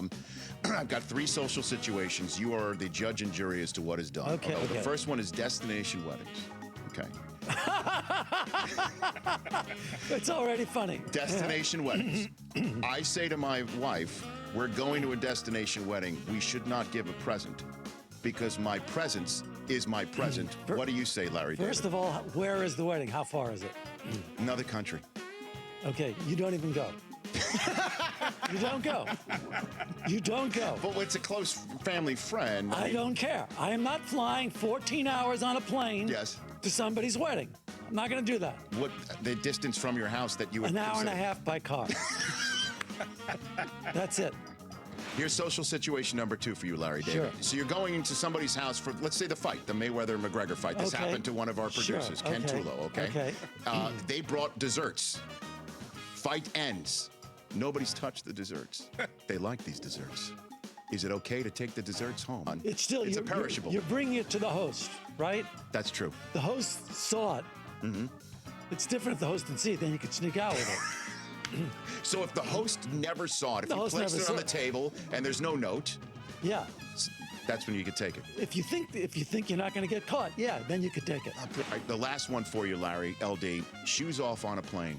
Do you have a problem with somebody on a plane? I have a big problem with it. Yeah. You know, don't make yourself. It's not your house, all right? You're outside. You're in public. I don't want to see your socks. And God forbid you have a little odor down there. Who needs that, right? And I don't even want to know if you do have it. Exactly. It's close quarters. Come on. Take a couple of minutes. Keep your shoes on.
This is the Rich Eisen Show. He is the total package. Live from the Rich Eisen Show studio in Los Angeles. Heard nationwide. Televised online at richeisenshow.com. If you like the guy, you go get the guy. The Rich Eisen Show. And you got to live with the consequences, as Bears fans will attest right now. Earlier on the show, CBS sports broadcaster Jim Nantz. Coming up, Pro Football Hall of Famer Tony Dungy. Los Angeles Lakers forward Kyle Kuzma. And now, it's Rich Eisen. Final hour of the Rich Eisen Show live from our studios in Los Angeles, California. I am your humble host, Rich Eisen. Also, we had Jim Nantz on earlier. Kyle Kuzma of the Los Angeles Lakers joining us in the middle of this final hour. Chris Brockman and Mike Del Tufo at their posts over there. My on-air producer and my on-air audio executive, as he likes to be called, there from the state of New Jersey. And we're thrilled to be here. This is our third show of the week, our third show on NBC SN, and I've been practicing that. Yeah. You win your whole life for well, this. I want to make a good first impression. Of course. And very rarely do we show how the sausage gets made around here. Do we pull back the lid or pull back the curtain? But Mike, did you record me rehearsing that throughout the week? I got the okay. Before we get to Tony Dungy, go ahead and hit that. NBC. SN. There it is. Yeah, well done. How does well it sound, done. Rich? I mean, you really hit the high notes of the NBC and then followed through with the SN there. One more time? Sure. NBC. SN. There it is. Nice. Congrats. Sounds great. I'm trying to get it down, Pat. Yeah, you know what? I think it's just repetition. Yeah. Got to get the reps in. I did that for the first time when I did Thursday Night Football halftimes on NBC. And I turned to my left, NBC. A little bit of a nod to, and all the Howard Stern fans were tweeting at me. That scene, dude. And I had no idea if my colleagues at the time knew what I was up to. It was Rodney Harrison. It was Tony Dungy of Football Night in America, a Pro Football Hall of Famer, and one of my favorite people I've gotten to meet in this business. Now here on the Rich Eisen Show, how are you, Tony?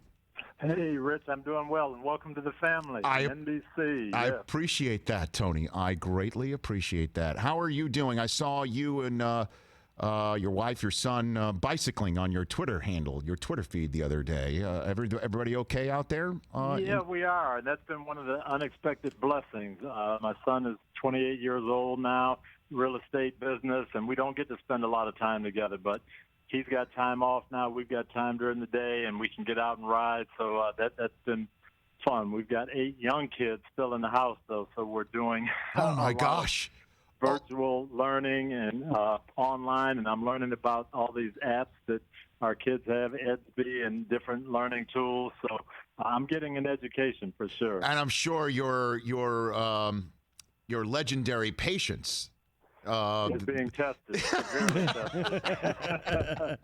I have yelled more at my kids in the last week than I did probably with my team in 13 years.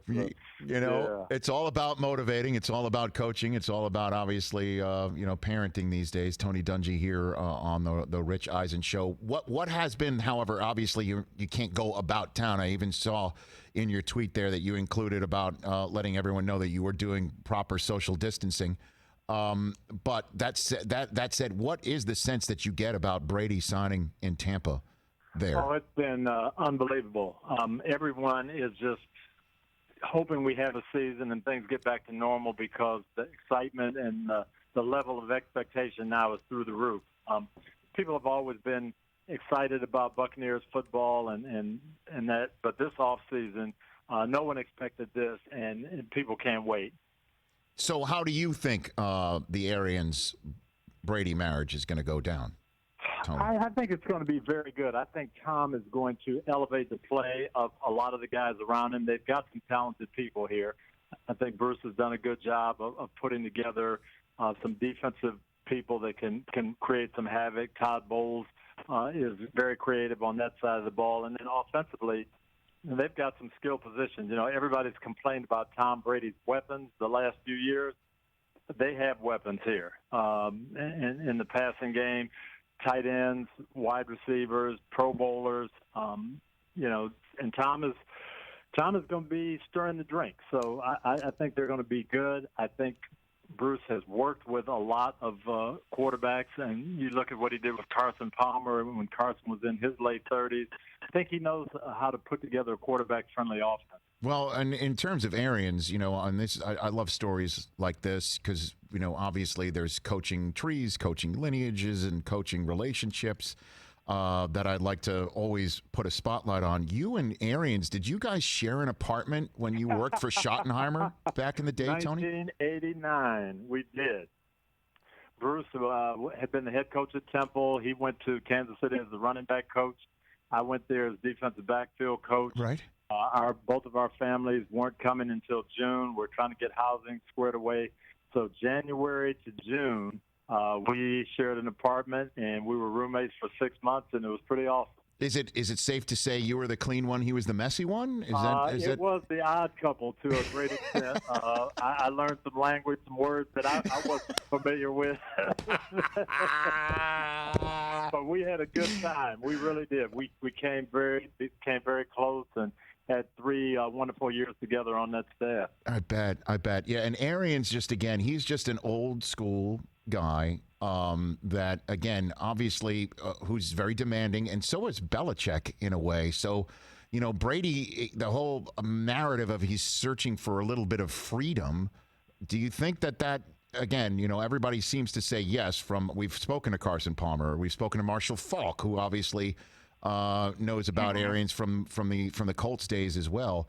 So do you think that is something that Arians and Brady will be simpatico on? I think they will. As you said, very demanding, very old school. Bruce came up under Bear Bryant, so he's not a stranger to discipline. But the difference is Tom has spent 20 years with a defensive coach. Now he's with an offensive guy. Very, very similar style, but different thought process. Bruce is creative. Bruce is going to push the ball. They're going to score points. And I think Tom's going to enjoy that and appreciate it. Tony Dungy, Football Night in America, NBC Sports here on the Rich Eisen Show. Week before the draft, what does a head coach do right now, week before draft? You really have kind of your thought process of what you'd like to see happen. You played out different scenarios in your mind, and now you just want to be sure what's going to take place and where you're going to go. I remember coming up to the 2006 draft right about this time. It was kind of a week before the draft. Edgerrin James had signed in free agency with Arizona. We pretty much knew we were going to take a running back. I think we were picking 29th, and who's going to be there? And you go through all these different scenarios. And for us, it was Joseph Adai, Maurice Jones-Drew, Lawrence Maroney. We're going to get one of these guys. What if they're all there? What if none of them are there? What if people call you and 2 of them are there and you can trade down? What if a run goes on running backs? Do we need to trade up? Those are the kind of things you start to think about in this last month. But you kind of have your eye on 4 or 5 guys in those first 3 rounds. Did Peyton Manning ever give 2 cents on this subject? Because obviously not really. Never. Not really. He obviously had his thoughts, and he'd want to know who was good, who we were looking at, but it was never a type of thing where he'd come in and say, we ought to take this guy. Now, he'd have thoughts on free agency. I remember when Brandon Stokely became available, and he pounded the table. Hey, this guy, I've thrown to him at the passing academy.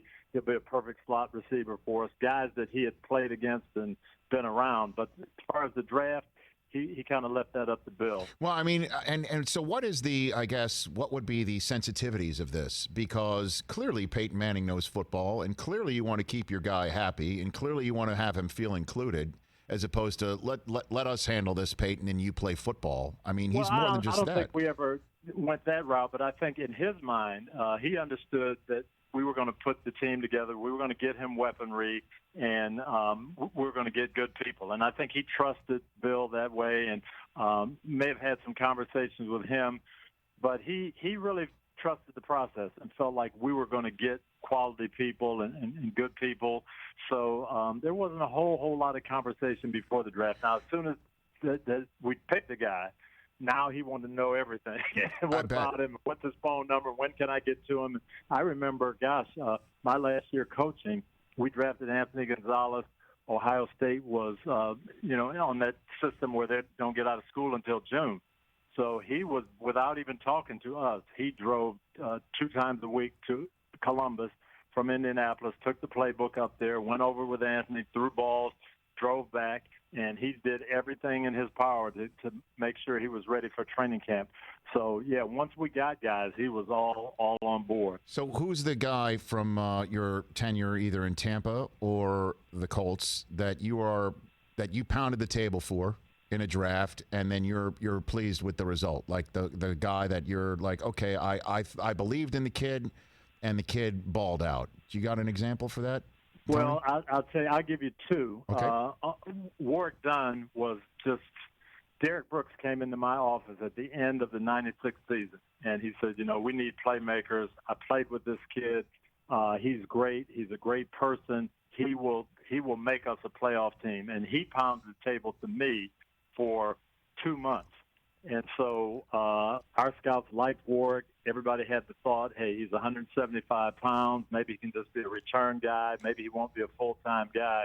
And once I kind of did the research and with Derek kind of pounding me, then, I was sold, and we ended up drafting Warwick in the first round, and he was fantastic for us. And that was a little unusual. We got hit a little bit, taking a little small guy that high, but he was phenomenal. The other side of the coin, I remember when Robert Mathis came out, we saw the highlight film. Other than Barry Sanders, best highlight film I've ever seen of a college player. Oh, he was incredible. Did everything at Alabama A&M. Made tackles on the kickoff team, blocked punts, sacked the quarterback, chased guys down, 50 yards downfield. Incredible. But then you say, well, 6'1", 220 pounds, where's he going to play? Defensive end, maybe specialized guy. And Bill Polian watched more and more tapes, saw it, and he said, hey, this is just what you're describing to me. You said this is what you want. This is the guy we need to get. So we're in the fourth round of the draft, and he said we got a chance to trade next year's fourth-round pick to get an extra fifth-rounder and take him. And I was like, I hate to trade those future picks. That's your lifeblood.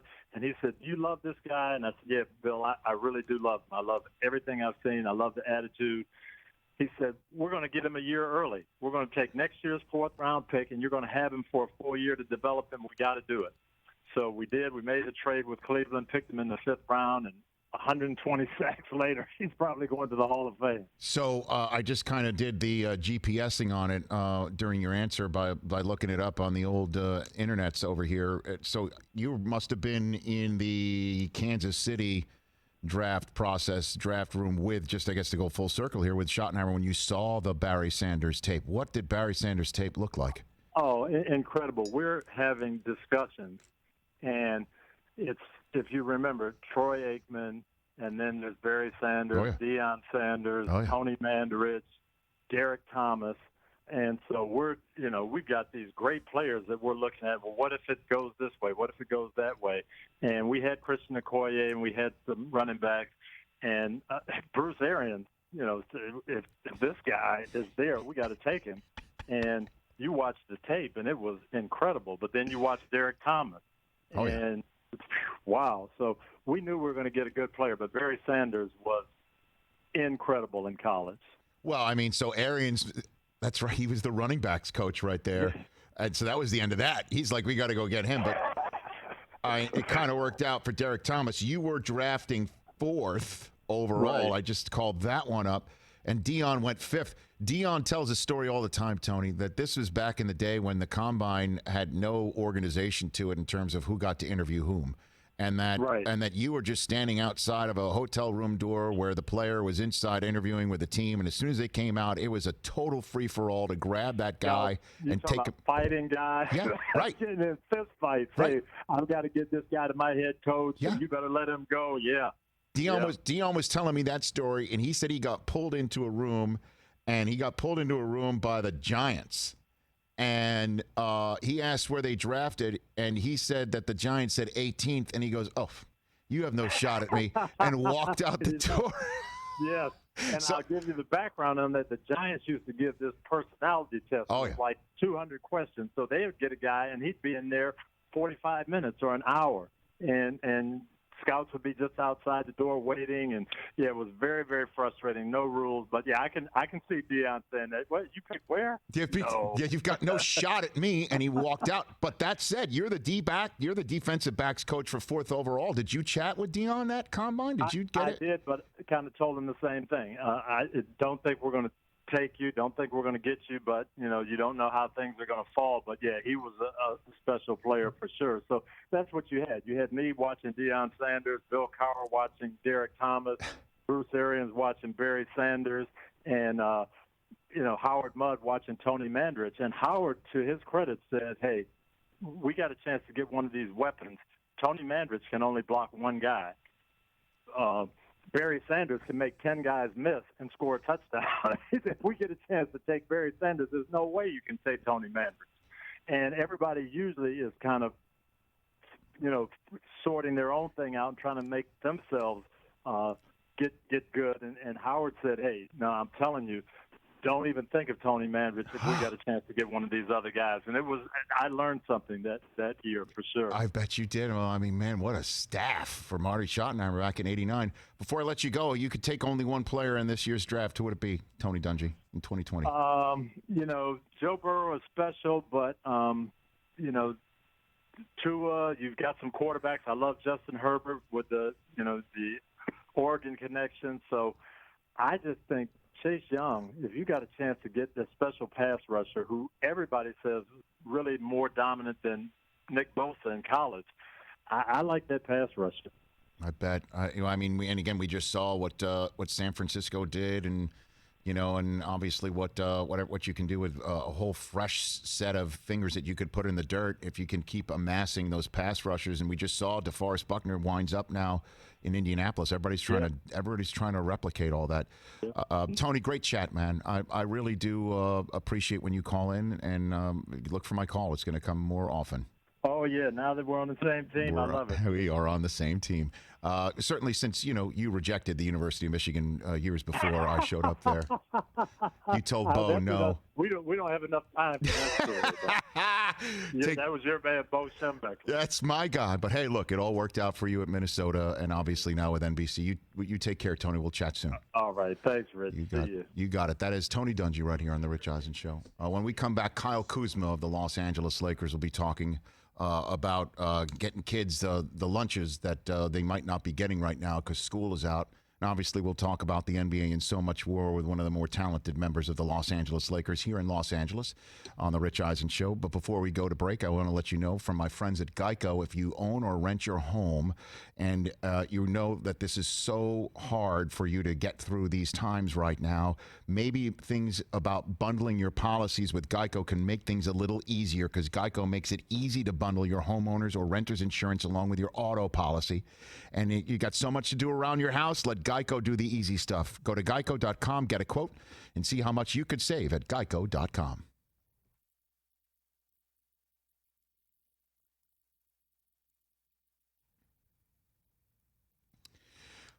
I love that chat. Great story. Great storytelling. And again, He's it's just you never know when one thing can lead to another in an interview, right? Where he and Arians, I was going to ask him about Tampa Bay, and I thought to myself, did these guys ever coach together? And sure enough, they did on Schottenheimer's staff in '89. Had no idea that asking him about a player that he's most pleased about or proud about having drafted would lead to mentioning an offhand comment about Robert Mathis, one of the most impressive tapes since Barry Sanders. And then I look up where he was in '89. It was in Kansas City, and he tells all those great stories. These coaches, man, they've been right. everywhere. They've all worked with everyone at some point. I mean, when we just think about Mooch and with Holmgren and Gruden and all those guys in Green Bay. Bill Walsh. Yeah. Oh, and this is his the tree, Bill Walsh baby. of audio right over there. This is his tree. So, again, now combine participants get a laminate that they wear around their neck that has exactly which room they need to go to for interviews every 15 minutes. It's color-coded, And they just look down. Okay, it's 8:45. I need to be in this hotel room right now. Because it's all 32 teams have a hotel room on the bottom floor of I forget what the name of the hotel is. It's attached to the stadium. Yep. So they know exactly where they have to go at what time, and it's totally orderly. An elderly gentleman with an air horn blows the air horn because you can hear it through every part of that hotel, and they blows an air horn. You know the time's up. You've got to get out of your room, and you've got to go to your next room where the team that's already in advance of the combine asked for your time, so it's all mapped out. And they had to do it because I was told there were fistfights, and in this hotel, there's an in-ground pool. And scouts tussling, evaluators tussling over a kid have spilled into the pool. Like friggin' Caddyshack. Was there a Baby Ruth involved? I don't think so. Okay. Caddy day. Just checking. Should I tell that story on NBCSN? NBC. SN. There you go. We can't play that enough, by the way. NBC. SN. Kyle Kuzma when we come back.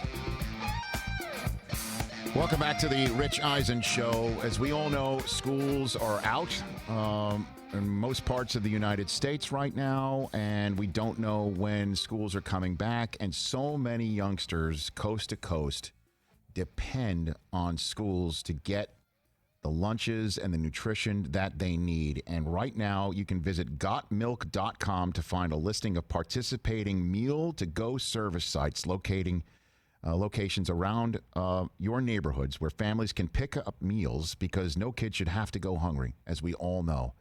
So go to healthyeating.org/school meals. Again, healthyeating.org/school meals, or go visit gotmilk.com to see if there's any help that can be gotten for you and your family and your kid.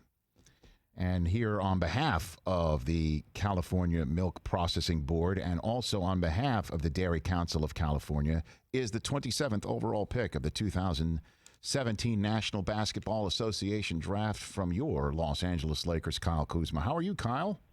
I'm good. How are you doing? I am better for talking to you. Safe and sound? Are you good? I am. Good? Family good? My wife Susie, who you know because of her covering the Lakers, she is well. I do know Susie. She wanted me to say hello, and she wanted me to send you her best as well. I do have to start this interview because I have in this manner, and it may sound weird, but I did see your Instagram. Are you in the tub right now talking to me? Because I saw your Instagram post the other day, Kyle. Where are you? I'm actually not in the tub talking to you right now. Okay, that's good. Yeah, that is a good thing. I'm actually just sitting here. Okay, good. That would be pretty awkward, but nope. Hey, look, Deion Sanders is called in from his tub, right? That's happened before, correct, Chris? That's happened before on this show. Somebody called you guys from the tub? Deion Sanders, not just anybody. The one and only. Okay, but Deion can do that. That's different. That's different. Well, I mean, Kyle. I mean, it's all good. Okay. But hey, look, man. Are you healthy? Is your family, everybody that you know, is everybody fine in your world, Kyle? Yes, everyone is good in my world. Family's good. Friends are good. Organization's good. So that's great. Yeah, that's the shining light. Okay, walk me through when you first heard, about Rudy Gobert and what that was meaning for potentially your season, the NBA season, Kyle. When did you first learn about all that? I think we were home at the time. We were home during this, and I was at home watching the game, and watching the game about to start, and it's kind of just folded, and you know how it kind of went. But it wasn't necessarily a surprise. Any type of virus, global virus at that, has the firepower to, hit anyone, and it just kind of just shows you and puts things in perspective that, any and everybody can get it. So. Did you guys get tested right away? Yes. Okay. Yes, got tested right away. Yes. Okay. And everything was fine with you personally from all of that? Yes. Okay. Yes. All right. Yep. Knocking on wood right there. What have you been told about the return of the NBA? What do you know right now, Kyle? Obviously, it's up in the air. It's fluid, to say the least. But what have you been told? Just as much as you, pretty much. Nobody really knows. This is such a weird and crazy time for us right now, just because, quite frankly, we just haven't, as a society, really gone through something like this within at least our generation. So,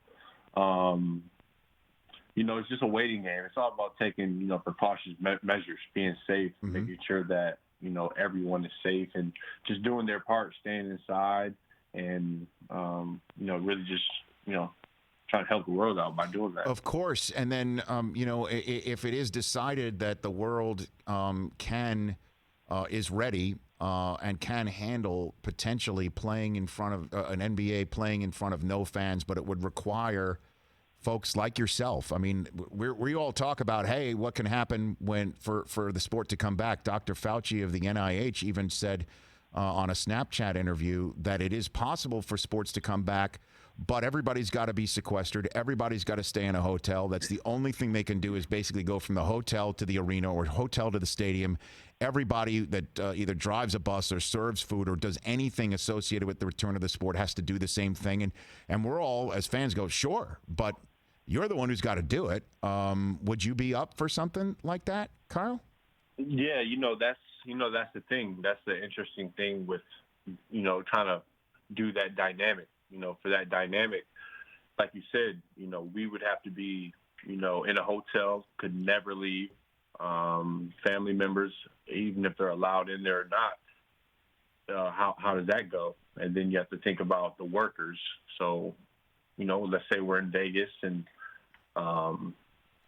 we're staying at a certain hotel. All the people that work in that hotel have to stay there too. So, that's a pretty hefty thing. And I think the one thing, obviously, sure, as a competitor and someone that loves the game of basketball, of course, we all want to play. This is what we do for our livelihoods. And this is something that we've been doing for our entire life. But I think the thing that's kind of being missed with, people saying, yeah, we want you guys to finish and play is, there's a lot of players out there that have the same worries that the actual the regular person has, playing against people, is it safe or whatever, whatnot. So, I think that, it's such a iffy thing right now, and very uncertainty. That said, how often are you and the rest of the Lakers maybe either getting together by teleconference, Zoom, however you want to call it? Do you guys stay in touch, or are you working out? I mean, how do you stay potentially ready if things do hopefully make a great turn for us as an entire populace, if not world, that allows the possibility of this to happen? Well, we're, as you guys kind of seen throughout the season, we're a pretty tight-knit group. We always talk to each other every day. Mm-hmm. We have a group chat. We all always communicate within there. And, I think the biggest thing, from an athletic standpoint, we can't really play basketball. There's no access to gyms and things of that nature. Obviously we can't get in our own team facilities, and, most facilities are shut down too because of this, because of the seriousness of it. So the biggest thing is what you can control is taking care of your body. Still as a athlete, preparing for if the season does come back, you have to be ready. So that just kind of just involves just eating well and still working out as you can. A lot of guys are probably working out at home. For me, I have a gym at my house, so I can work out and it's fine. I'm lucky and blessed to have that. But just try to find out see what you can do. Kyle Kuzma of the Los Angeles Lakers here, also part of the Dairy Council of California and the folks at Got Milk with the California Processing Board to make sure kids get meals because so many kids that look up to you and follow you. This is so important. I'm glad that you're doing it. How did you get involved in all this, Kyle, to make sure that kids that normally maybe get their nutrition through schools can somehow get fed and get the nutrition, the milk, the proteins that they require, the calcium they require? Well, for me, I just think that athletes should always use their their platform for good and for good measures. And for me, I just wanted to be a little bit vocal during this time, and just let people have that awareness. There's a lot of families out there, especially in the state of California, that are struggling right now during these crazy times and may not have food for their kids or food for multiple kids in the house. So partnering with Got Milk and they just are doing a great job for really just putting the message out of free school meals are still available at suggested sites out here. So again, gotmilk.com and healthyeating.org/school meals to check on all that. Now, Kyle, how does a kid from Flint, Michigan wind up in Utah to go to school? How did that happen? Say that again? How does a kid from Flint, Michigan wind up in Utah to go to school and start a career in basketball? How did you wind up there? Nobody recruited me. No kidding. I had a really short, I had a short recruiting list of schools that I had that I really kind of liked, and I wanted to get out of the state of Michigan and just kind of explore, especially being from Flint. So, Coach K and Kristoviak, that is, kind of just won me over when I took my visit to Utah, and I loved it out there. It's amazing. I always try to find time in summertime to go back there, and it's a great state. So, Coach Beeline, Michigan, my alma mater, didn't come knocking on your door, Kyle? They did not. I know that's your alma mater too. I know you're a big Go Blue guy. I am. But they were not knocking at all. Not Izzo? Not Izzo, nope. Who's, as you know, had the Flint Stones back in the day. I mean, he never did either. Not at all. I had Central Michigan, Detroit Mercy, Oakland. I had those types of Michigan schools. But, all right. How about all that? I mean, hey, crazy. Hey, it all works out. It's never where you start; it's where you finish. Of course. And when did you learn on draft night that Nets hat that you were wearing was insignificant? You were going to the Lakers. When did that happen? I knew for a minute because I knew that the Lakers had the 27th pick because you kind of know who they trade the picks. So I knew I was going to LA. Okay, and then you show up, and I mean, my gosh, you show up in LA, and I mean, man, what a heck of a year it's been. This has been amazing. I know, and then there's just so much, as we've been talking about coronavirus and everything going on. Kobe's passing. I still can't believe. I can't believe that. What was your relationship with him? How did he bring you along, and the whole Mamba mentality potentially shown to you, if not placed within you, Kyle? Well, that kind of just came about from my curiosity about the game and, just about life. Growing up, he was an idol of mine, one of my favorite players. And, getting drafted to LA, kind of put me in the driver's seat to, try to build that relationship. And, I kind of hounded Rob Pelinka, pestered him, trying to get in contact with Kobe. Sure. And finally did one night. We had dinner, and ever since that day, anytime I needed something, advice to go work out, just call him about off the court things, business, basketball. He was always there. And, somebody that really genuinely, cared about me, and I kind of saw that in school. So. Well, you mentioned Pelinka. Obviously, he's the top basketball executive with the Lakers and was a longtime agent, and obviously the godfather to Kobe's children, and I do believe vice versa. Do you think the fact that in this whole changing over the roster that you were the guy that the Lakers held on to, do you think Kobe had anything to do with that, Kyle? I don't know. I think that Rob, obviously being around Kobe for, many, many years, pretty much his whole entire career was his agent.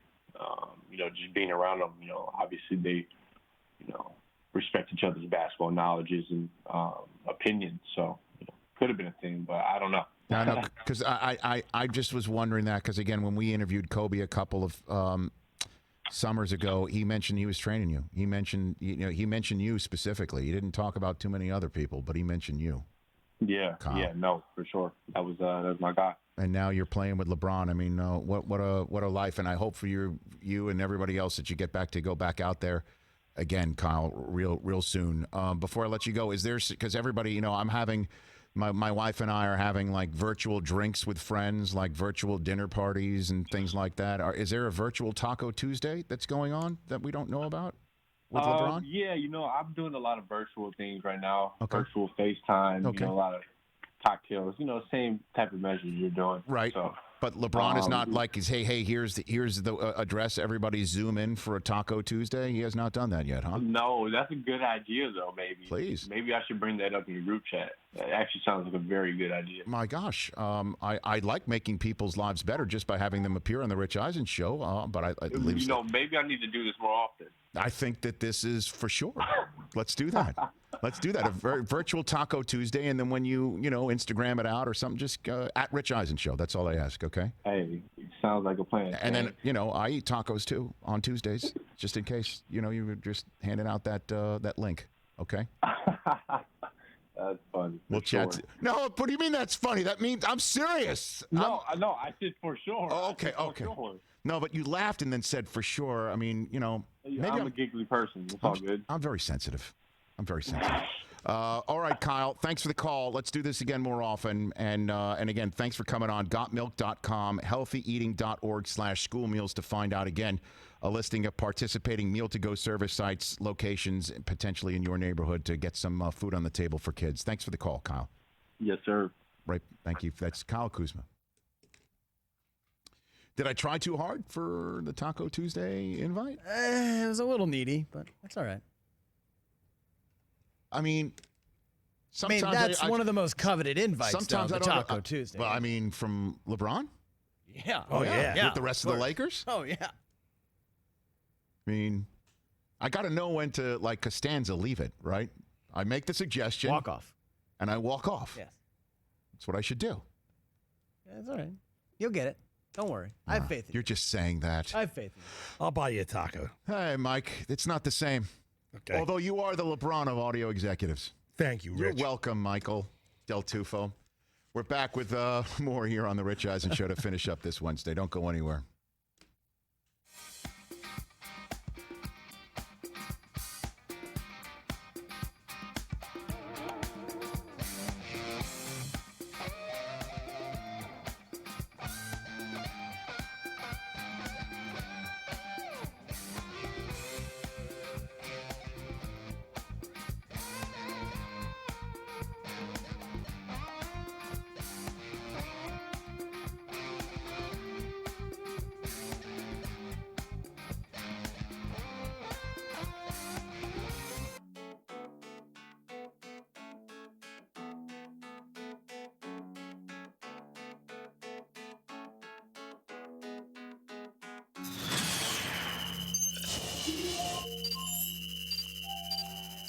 Del Tufo, are you out there, Mike? Yes, I'm here, Rich. How you doing today? I'm doing great. So what are you revealing?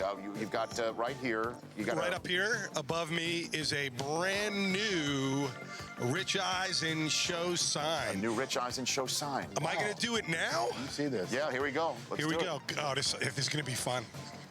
Just hope it doesn't come down in your What head. are the odds that I can't do it because the way it's set up. Put down the microphone, dude. I can't. This is the worst reveal ever. Take down keep both. pulling, Del Tufo.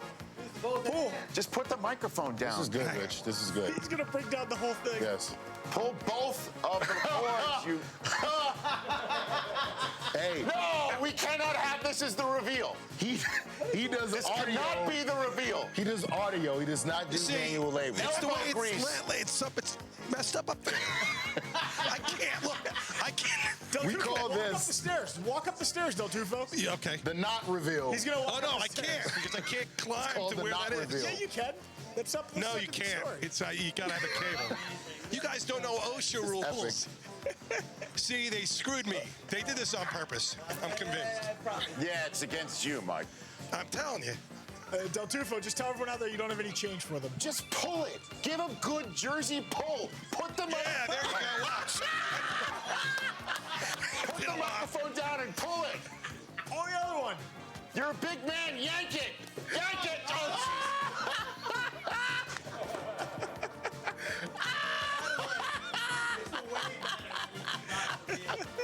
This is so much. all right, come back in here and screw up the audio now, Mike.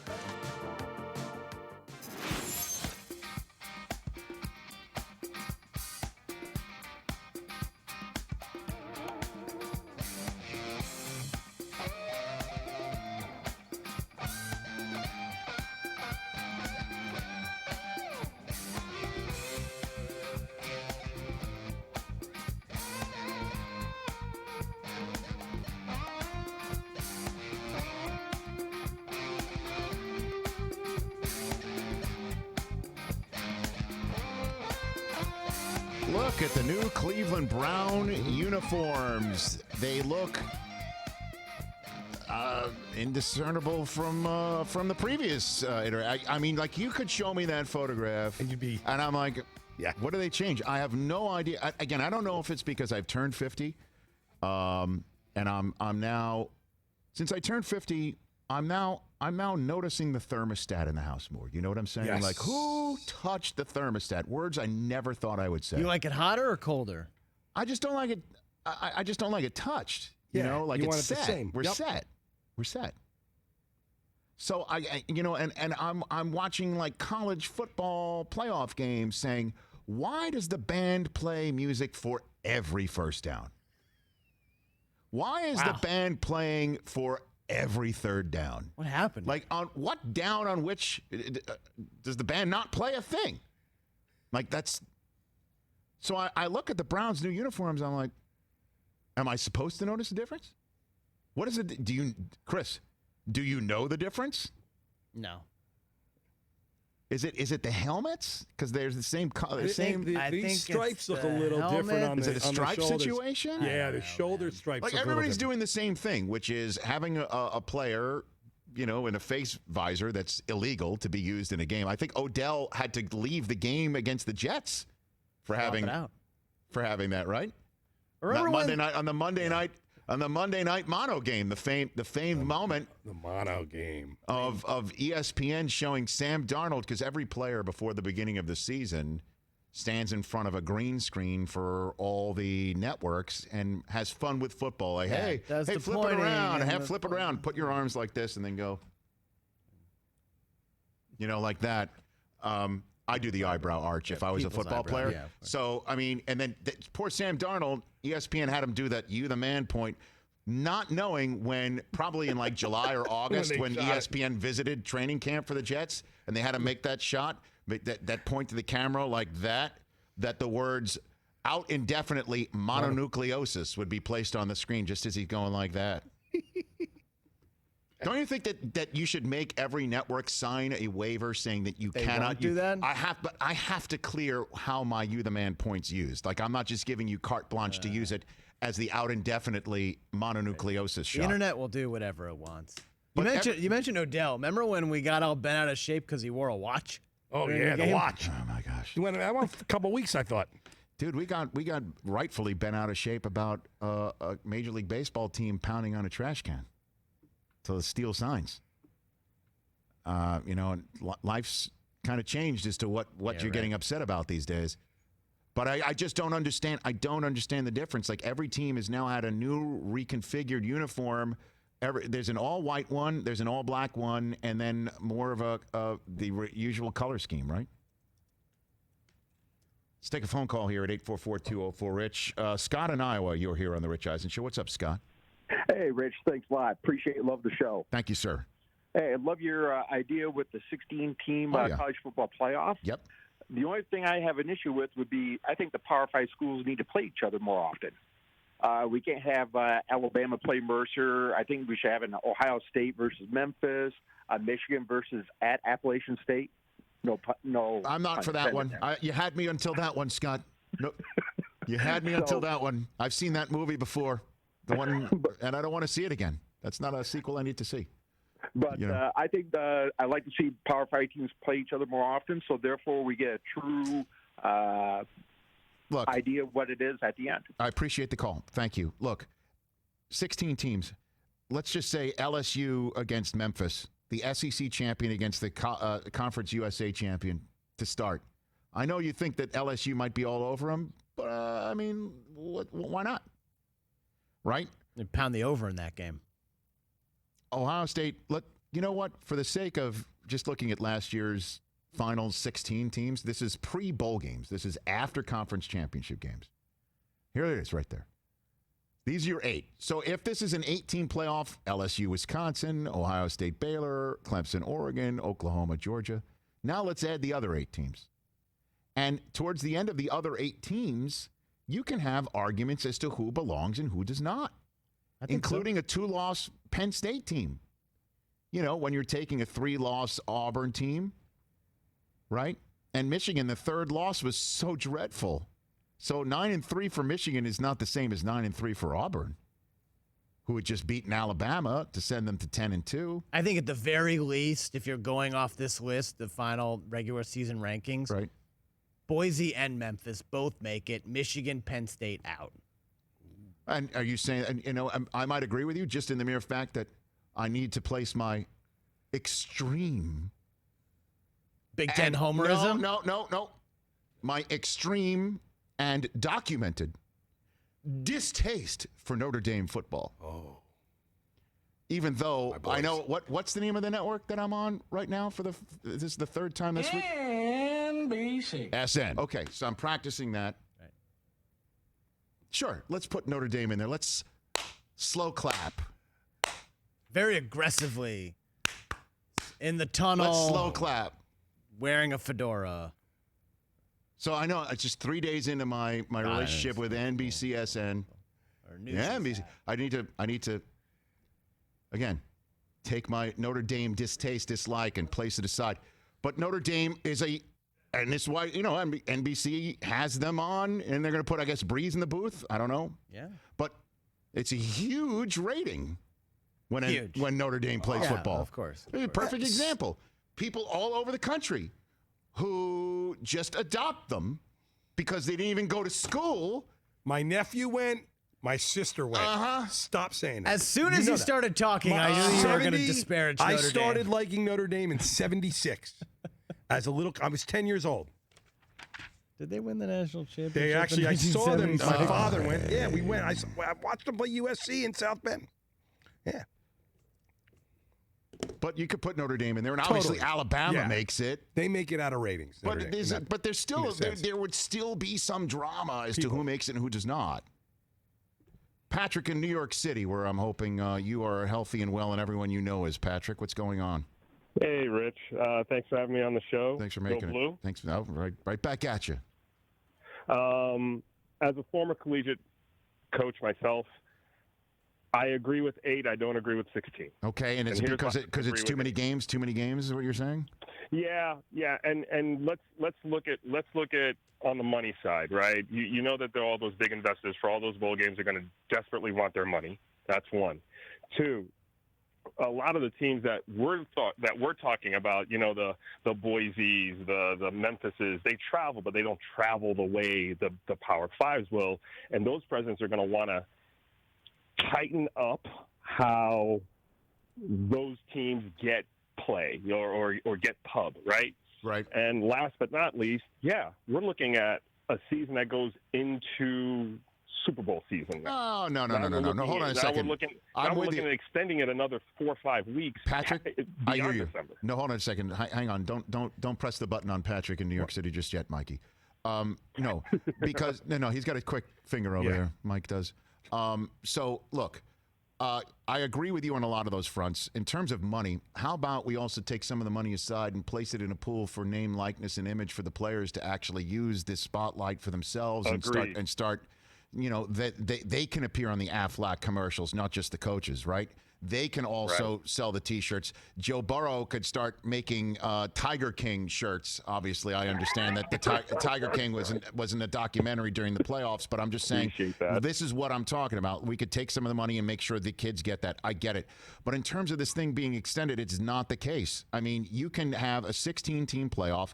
You start it in the middle of December, and it runs all the way through to where it does right now. I mean, you just start. The bowl games are still going on right now in the middle of December. We always hear that jingle, the most wonderful time of the year, you know, and then you have a huge Christmas Day weekend with the NFL and college football. I mean, wall to wall. Like you can go from Thursday to Monday and have a college football NFL doubleheader on Monday night. I mean, yeah, buddy. Hello. I think I had everyone at hello. I don't think this has to go through to Super Bowl time at all.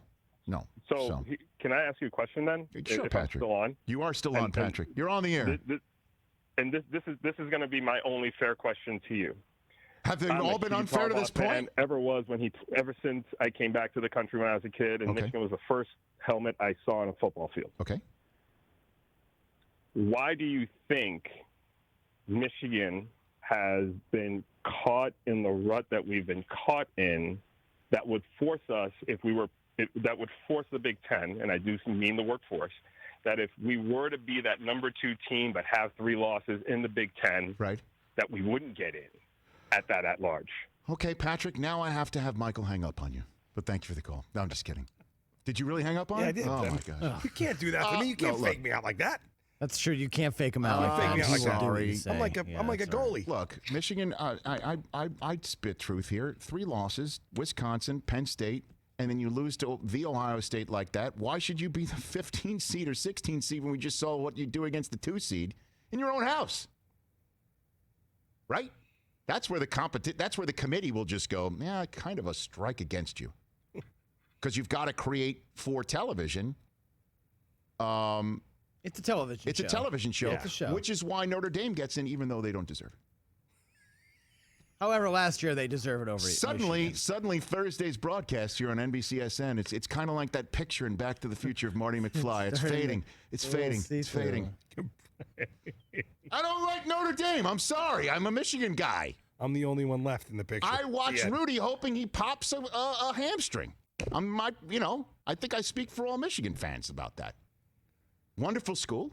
Loved Jerome Bettis. Come on, we have the big you love tormenting Jerome Bettis as well. You do. 2 years ago, I wasn't doing the tormenting. This past year, I was. That's part of it. It's a rivalry, everybody.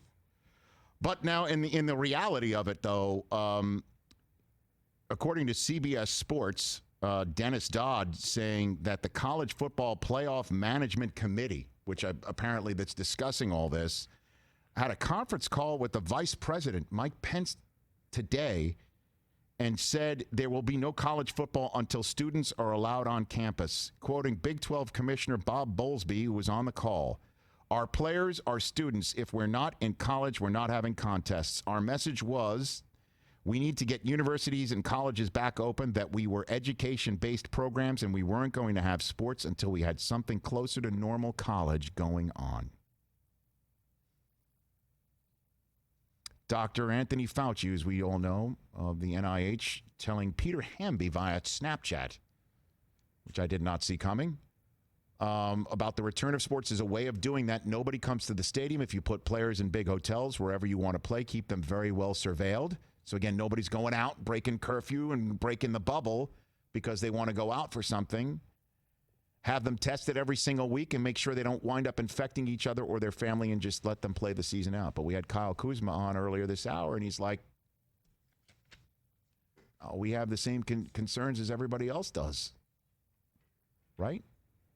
I mean, the defensive player of the year, who, as we all know, who's testing positive for COVID-19 that led to the immediate shutdown of the NBA. Kind of going to be right there with you on the block, right? So there's no social distancing. He's literally putting a hand on you to defend you. So you can't relax zone defense rules to the point where everybody's happening. 6 feet away from each other. That Although would- there that would are be something. there are some New York Knicks who would still miss the shot. Is that wrong to do? Couldn't help yourself. I'm sorry. I watched on NBA TV during the show, Pat Cummings fouled Kevin McHale in a 1985 Christmas Day game. Some of these old school games are... I was watching Knicks and MLB Celtics. 95 World Series Game 1 yesterday. Al Michaels on the call. Al Yeah. is just with Jim Palmer. everywhere. Yeah. And Tim McCarver. Yeah, before he went to It Fox. was great. Loving all the old games. We should get Al on. Should get Al on just because, we just go right down. You take the shot at Mike Del Tufo. His "you can't make this up" has been right in front of you this entire time. Right there. Right there next to Bryan Cranston's book. And I think a PJ Carlissimo bobblehead. Yes. See, you went to Seton Hall, but you root for Notre Dame. We have no you football are a team. fraud. I have no football team. Seton Hall had a football team for like a year, Rich.